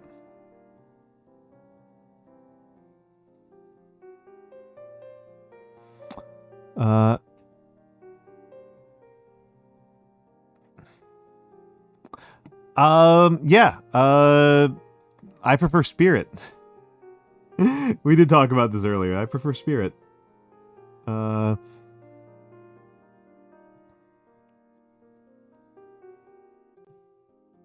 Yeah, so, I mean, different people have different experiences. I'm like the only person I know that has horrible experience with United, and also the only person I know that has, like, 20 good experiences in a row with, Spirit. Okay, I'm gonna use the bathroom, though. I'm gonna use the bathroom. Where's BRB?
Hello, I'm back. I've never flown Frontier. Also, maybe my opinions are different.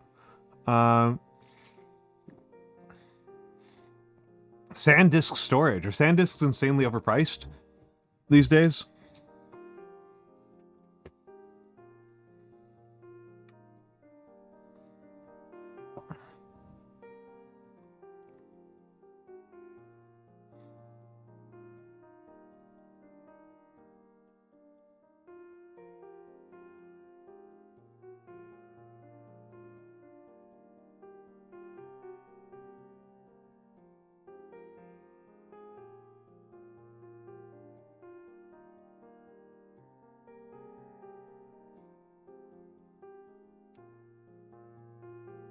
I've had bad experience with United. United is on my shit list. This is my own personal opinions, which not everyone has.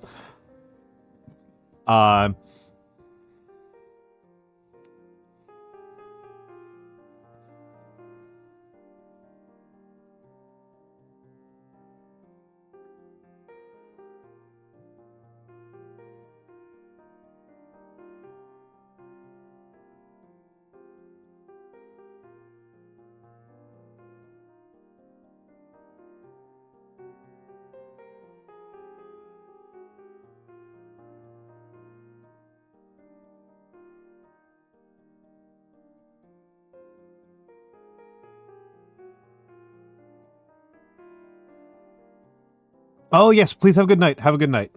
Have a good night, Mr. or Miss or Mix Pixels. Good. Congratulations on getting through your art.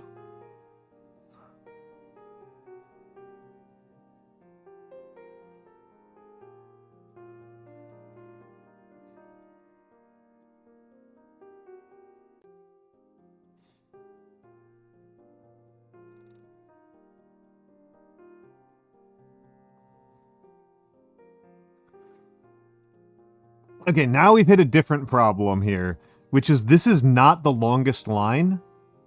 This is, in fact, the third longest line.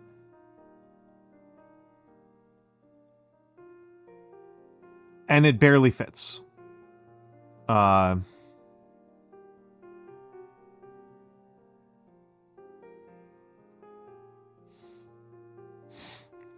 What do you think about cutting the middle stanza? I was thinking I would just cut the middle stanza, the ritual one. I like the ritual one, but I think I would either keep ritual or discovery. I mean, I'm treating this as a collaboration between us, Archibald. I'm treating this as like as a minor collaboration. Do you think the ritual stanza or the discovery stanza is better?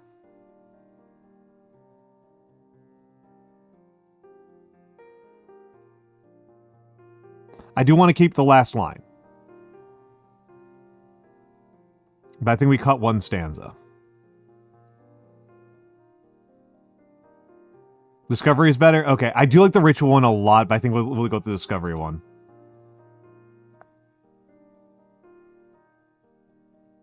Yeah. Okay, so we're cutting the middle stanza. Yeah, have a great night, Nene. And good luck on your boards.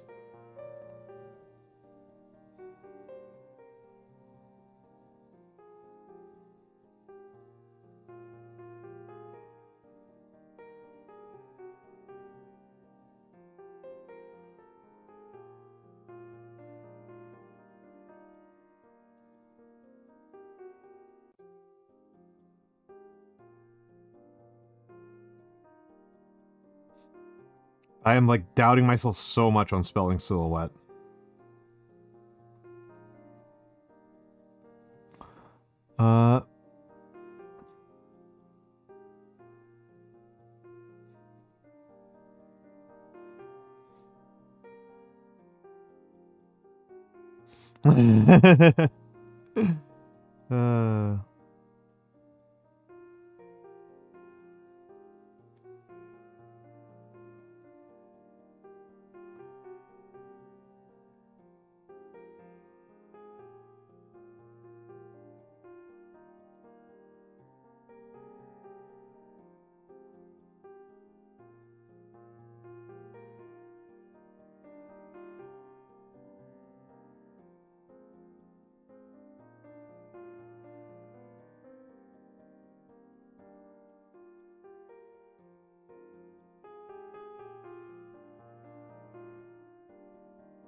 Sorry, locking in a little bit here. I can see there's some activity.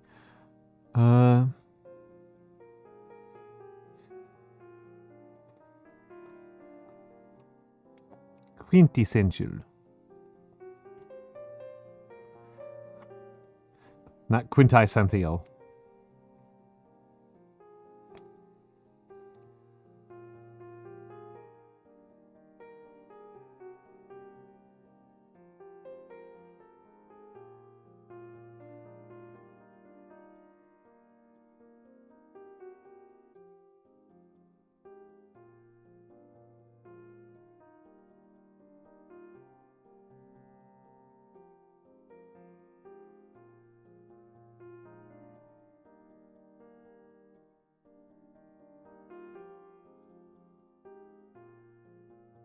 Quintessential is the correct way. Quintessential.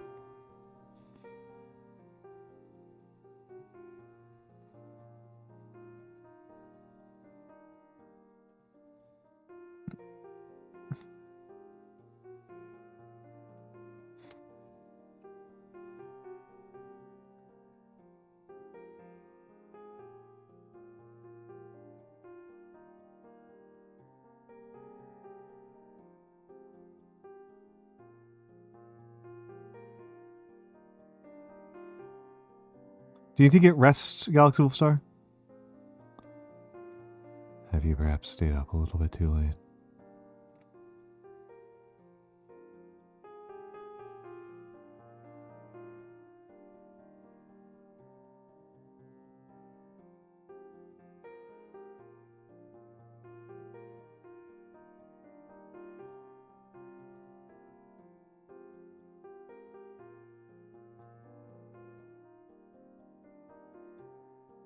Okay.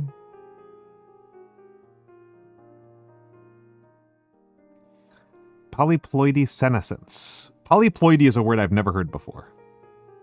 So I could be very wrong about that one.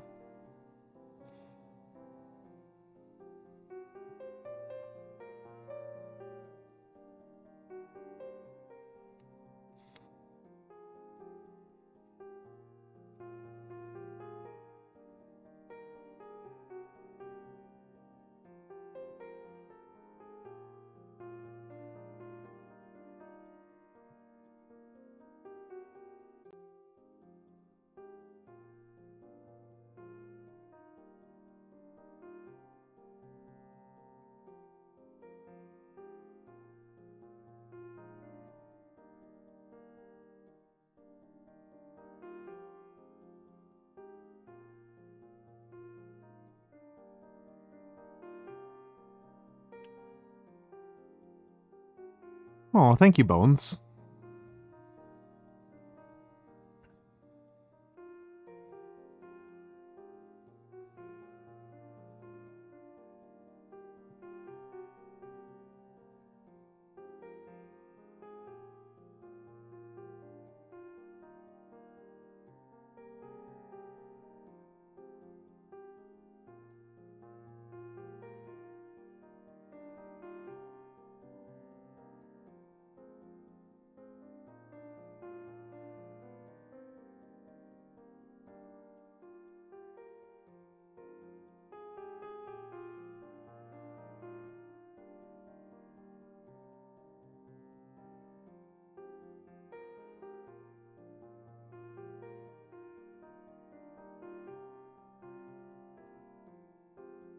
I like this script a lot.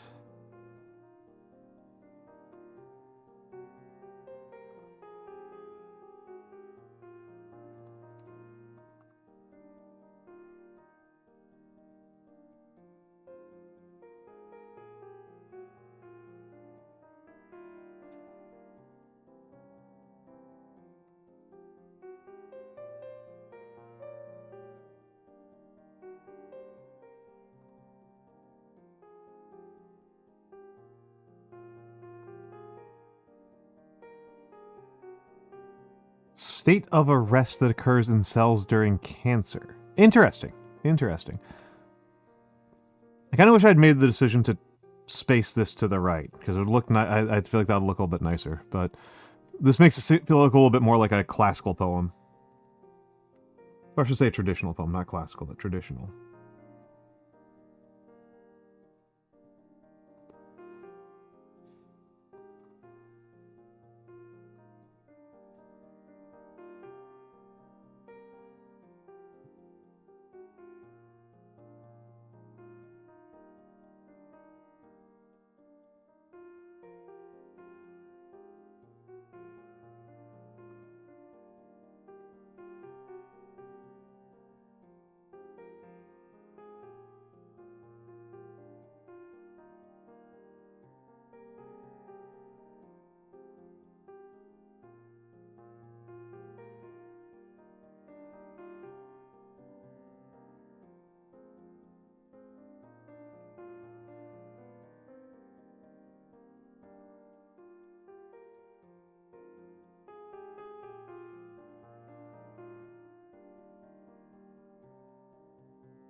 There we go.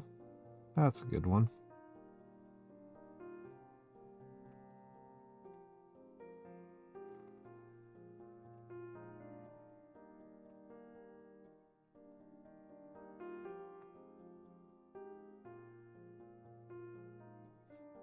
Hello, Miss Mochivus. Hello, Miss Mochivus.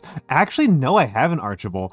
My sneezes are also very rarely sudden. I usually have a lot of warning when I'm sneezing. The main mistake I make while doing these is misspelling a word.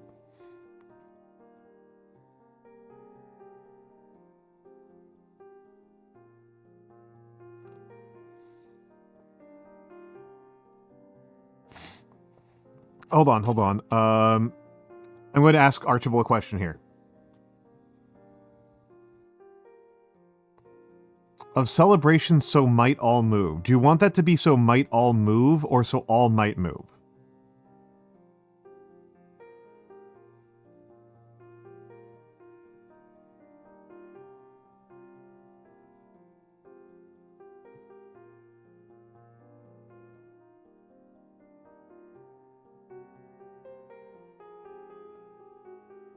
So might all move. Okay, Roger.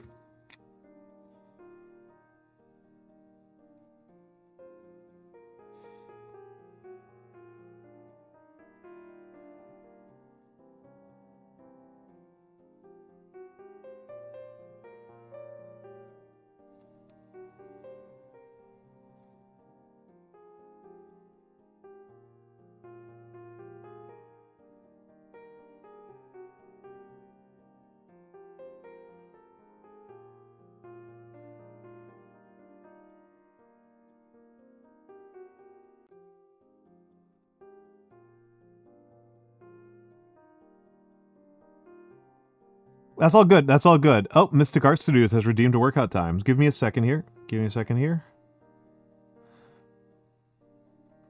I'm gonna finish this line.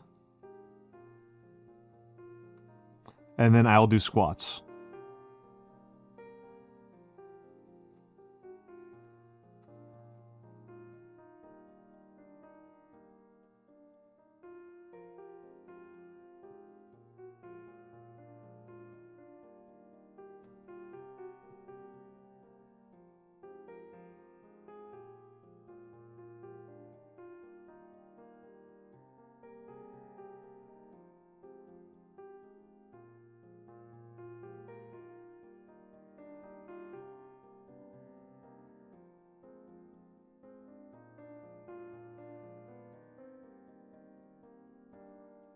Okay. Squats time. Squats time. How have my earbuds gotten tangled up 6 different ways while I've been on this stream? This is ridiculous.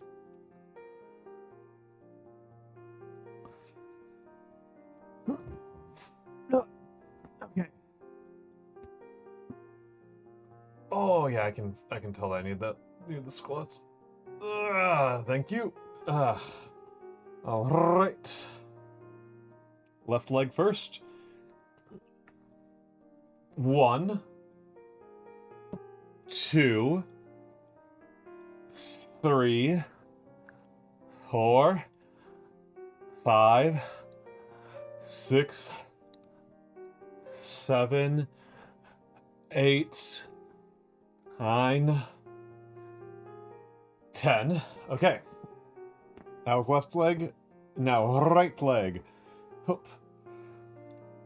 Whoop. Fell. Also, let's turn that off for a second. 1,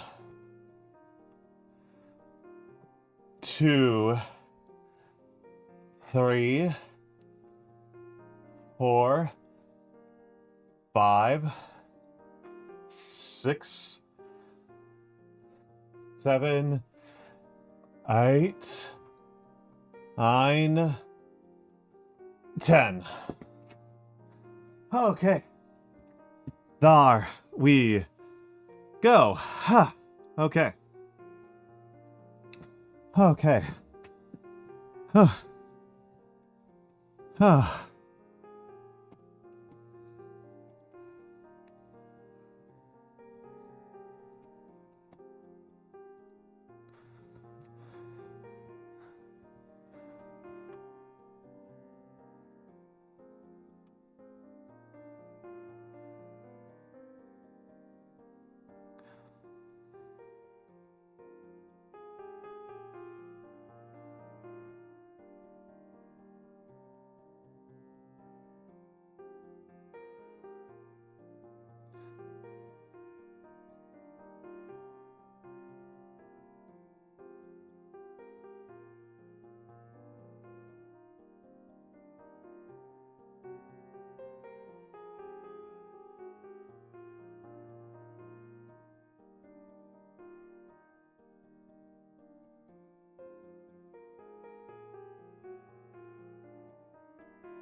Where?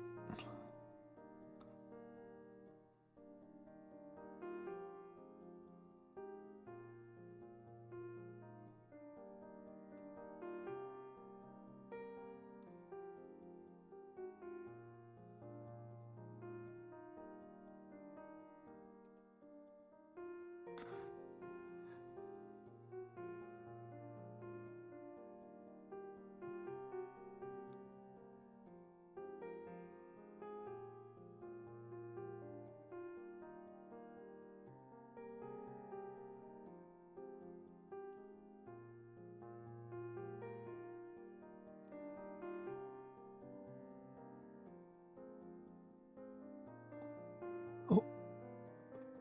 Lost track of chat. But how are you doing, Vetalina? How are you doing?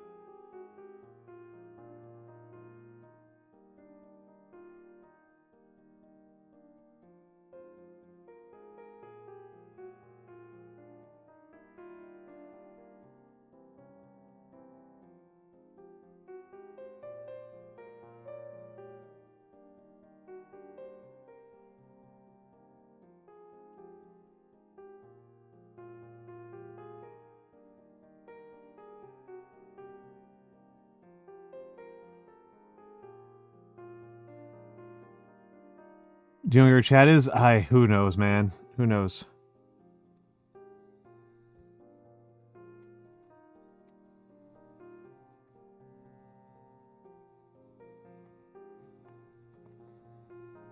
Hello, Jamie. Hello, Jamie. You have respelled your name. How are you doing?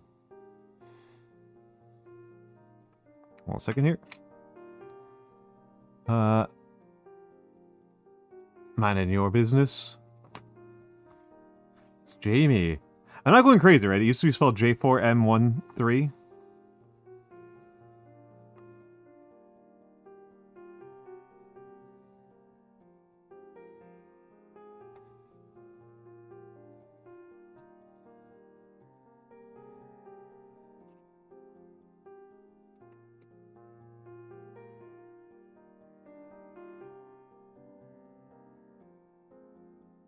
Ah, gotcha.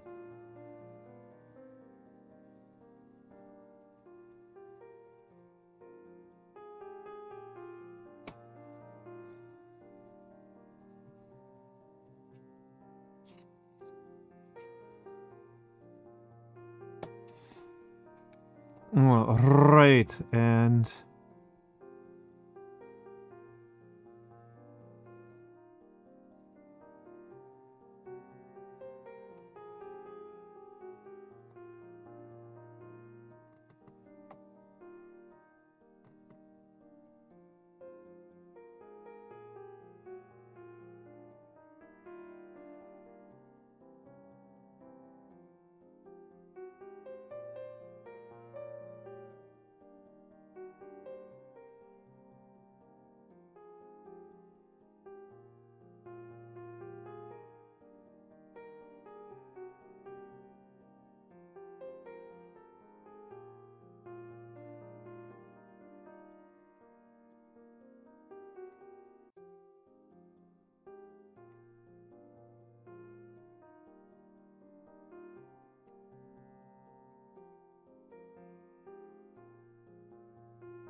Pick up some longer words next time. Incredible.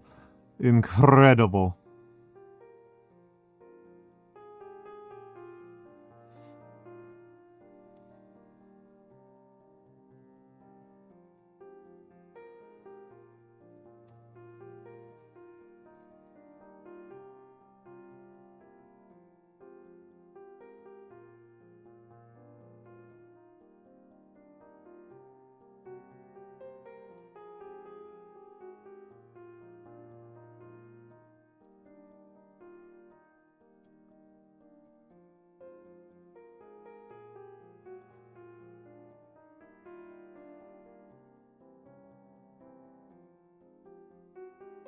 Okay, hold on. I'm gonna have to think about this. Every...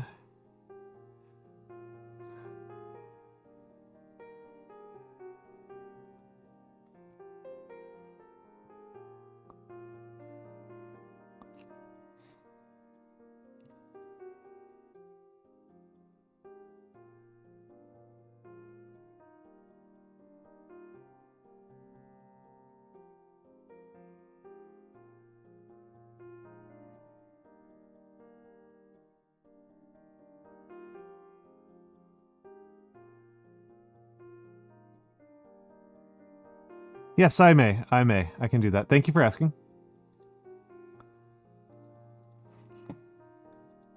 Let me find it.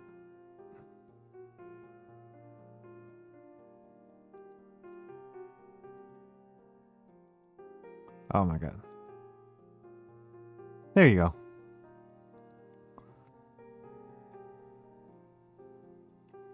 Aw, I'm sorry they've had the wig crash out. I don't know. I don't actually know what that means. But I'm glad that I'm making your night a little bit better, Miss Mochivus. It's always lovely to see you, Miss Mochivus.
Hello, OG underscore VT. Hello, hello, hello. Hello, hello. Thank you very much. Yes, yes. I try. I try.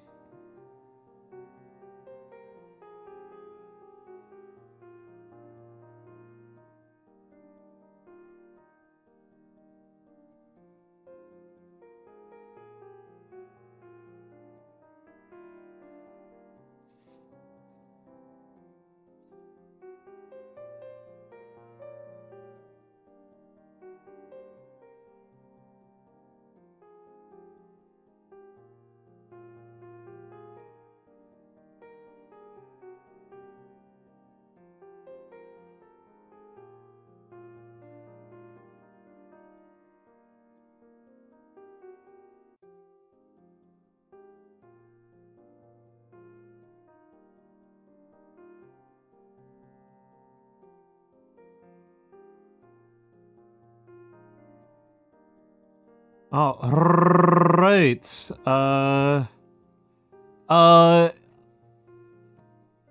actually was aiming at Mochivus, but apparently I killed Galaxy Wolfstar in the blast radius. Is what happened there.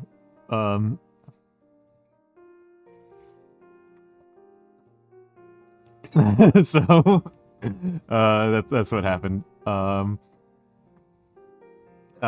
Yeah.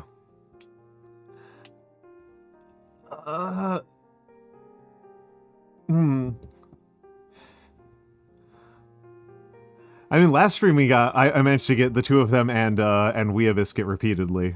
So, yeah. You know, that's how artillery works, right? That's how artillery works. So 104th Clone Squad. This is actually a letter for, this is a poem that Archibald wrote for Fugi, for the Book of VTubers. Because Eldra Echo is taking some gifts for 100 for Fugi for the Book of VTubers, because Book of VTubers does not have a lot of time left. Hello Sotek. Hello Sotek. Hello Sotek. How are you doing, sir? How are you doing, sir? But yeah, this is something that Archibald wrote, and I have calligraphied. And I said I want to make this a relatively short stream. I'm sorry, Sotek, you are coming in right as I am getting at the end. Right as I am getting at the end. I mean, I feel like I should include your name here as well, Archibald, right? Here's an idea, Archibald. Here's an idea. We're going to see each other at Offkai. You sign it, and then I'll sign it afterwards. Okay? We don't have a lot of space left, but yeah, we have just enough space to add the names at the end. But yeah, we'll have you sign it, and then I will sign it afterwards. After you get first billing because you actually wrote the text, the core text. Hello adders, hello adders. Yeah, I want to keep this stream relatively short. I still have a lot of prep work to do for Offkai, and I'm a little bit stressed about it. Yes, I do, Sotek. You don't have a lot of time left, buddy. You do not have a ton of time left.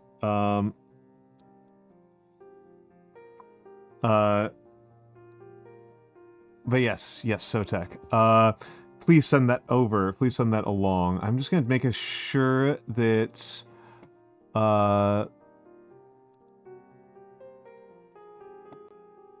oh,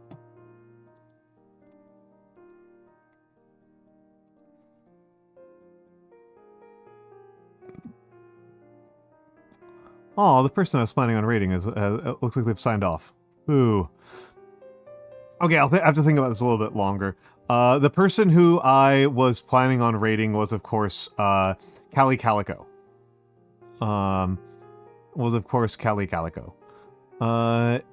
And she is gone. No more Callie.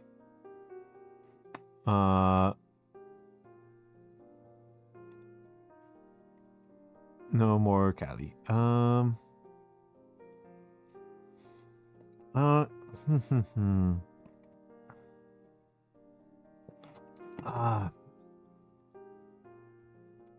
Let's take a look at the Sotek pick. Ooh, making good progress there, Sotek. Making good progress there, Sotek.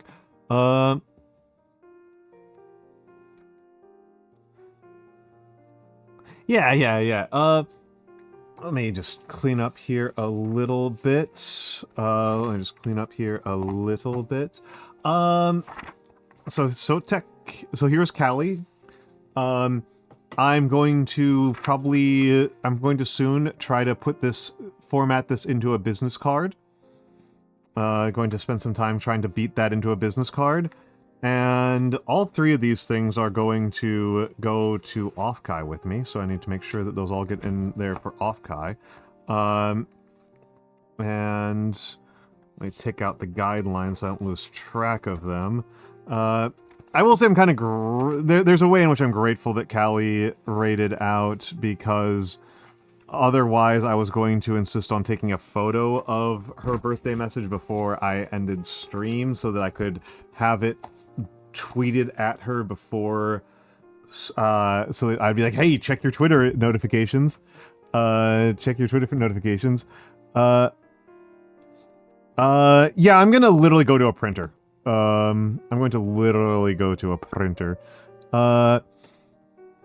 Because I did it myself, I suppose, so I can just get it, as long as somebody's got print and card stock, I just need to kind of beat it into shape. Your back is killing you right now? I am sorry, Galaxy Wolfstar. How badly shrimped are you? How shrimped up have you been? Have you considered the magical world of deadlifts? Have you considered the magical world of deadlifts?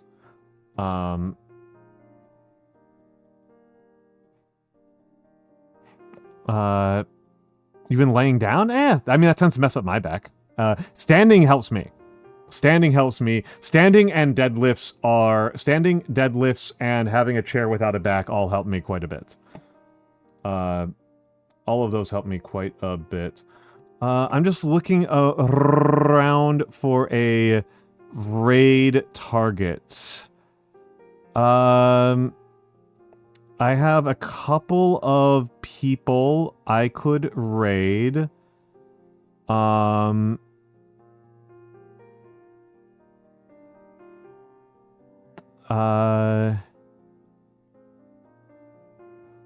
have a couple of people I could raid.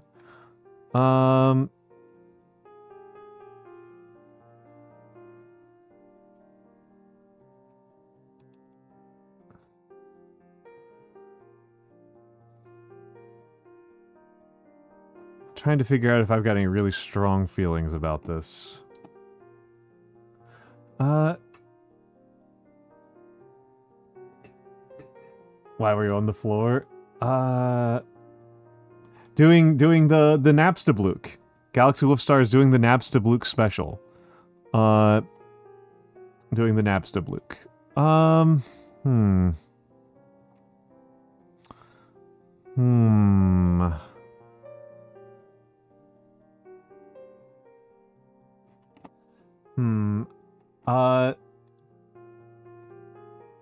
I try to mix up my raid targets so I'm not raiding the same couple of people over and over again, right? You know, I try not to raid the same handful. I try not to raid somebody like multiple times in a row.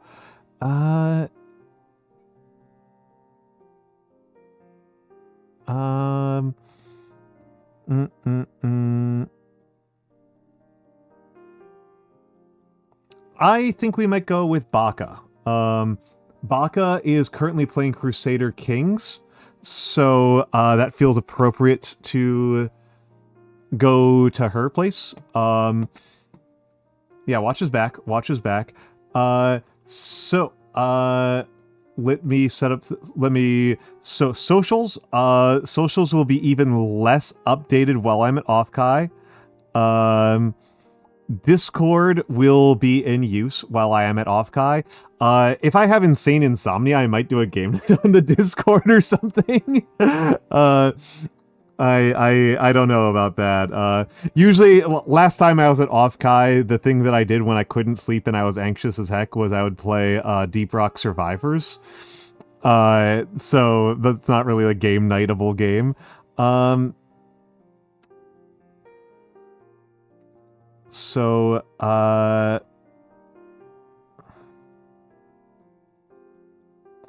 there's our traditional raid message. There's our other raid message, and we are going over to Baka Me Ties. Next stream, before I hit the go button, next stream I am planning on being in, I should be home. Right, I should be home from Offkai, and that should be Tuesday. I should be able to do a Tuesday stream. My August is a mess, so I will probably be doing Tuesday and Thursday of next week, and then I'm going on another trip. And then I'll probably be able to stream Tuesday and Thursday again. And then I'm going on another trip after that. Vera, I owe you DMs. I'm glad that you're awake, but I owe you some DMs. I owe you some DMs. Vera is one of the coolest people out there. Vera is one of the coolest fucking people out there. I owe you some DMs. We're going over to Bacchus. I hope I spelled her name correctly. Thank you all for being here. Yes, Vera has like the coolest model. If you have been impressed with my model, you've not seen nothing. You have not seen nothing. Vera's so fucking cool. Coolest, busiest, most productive person that I know.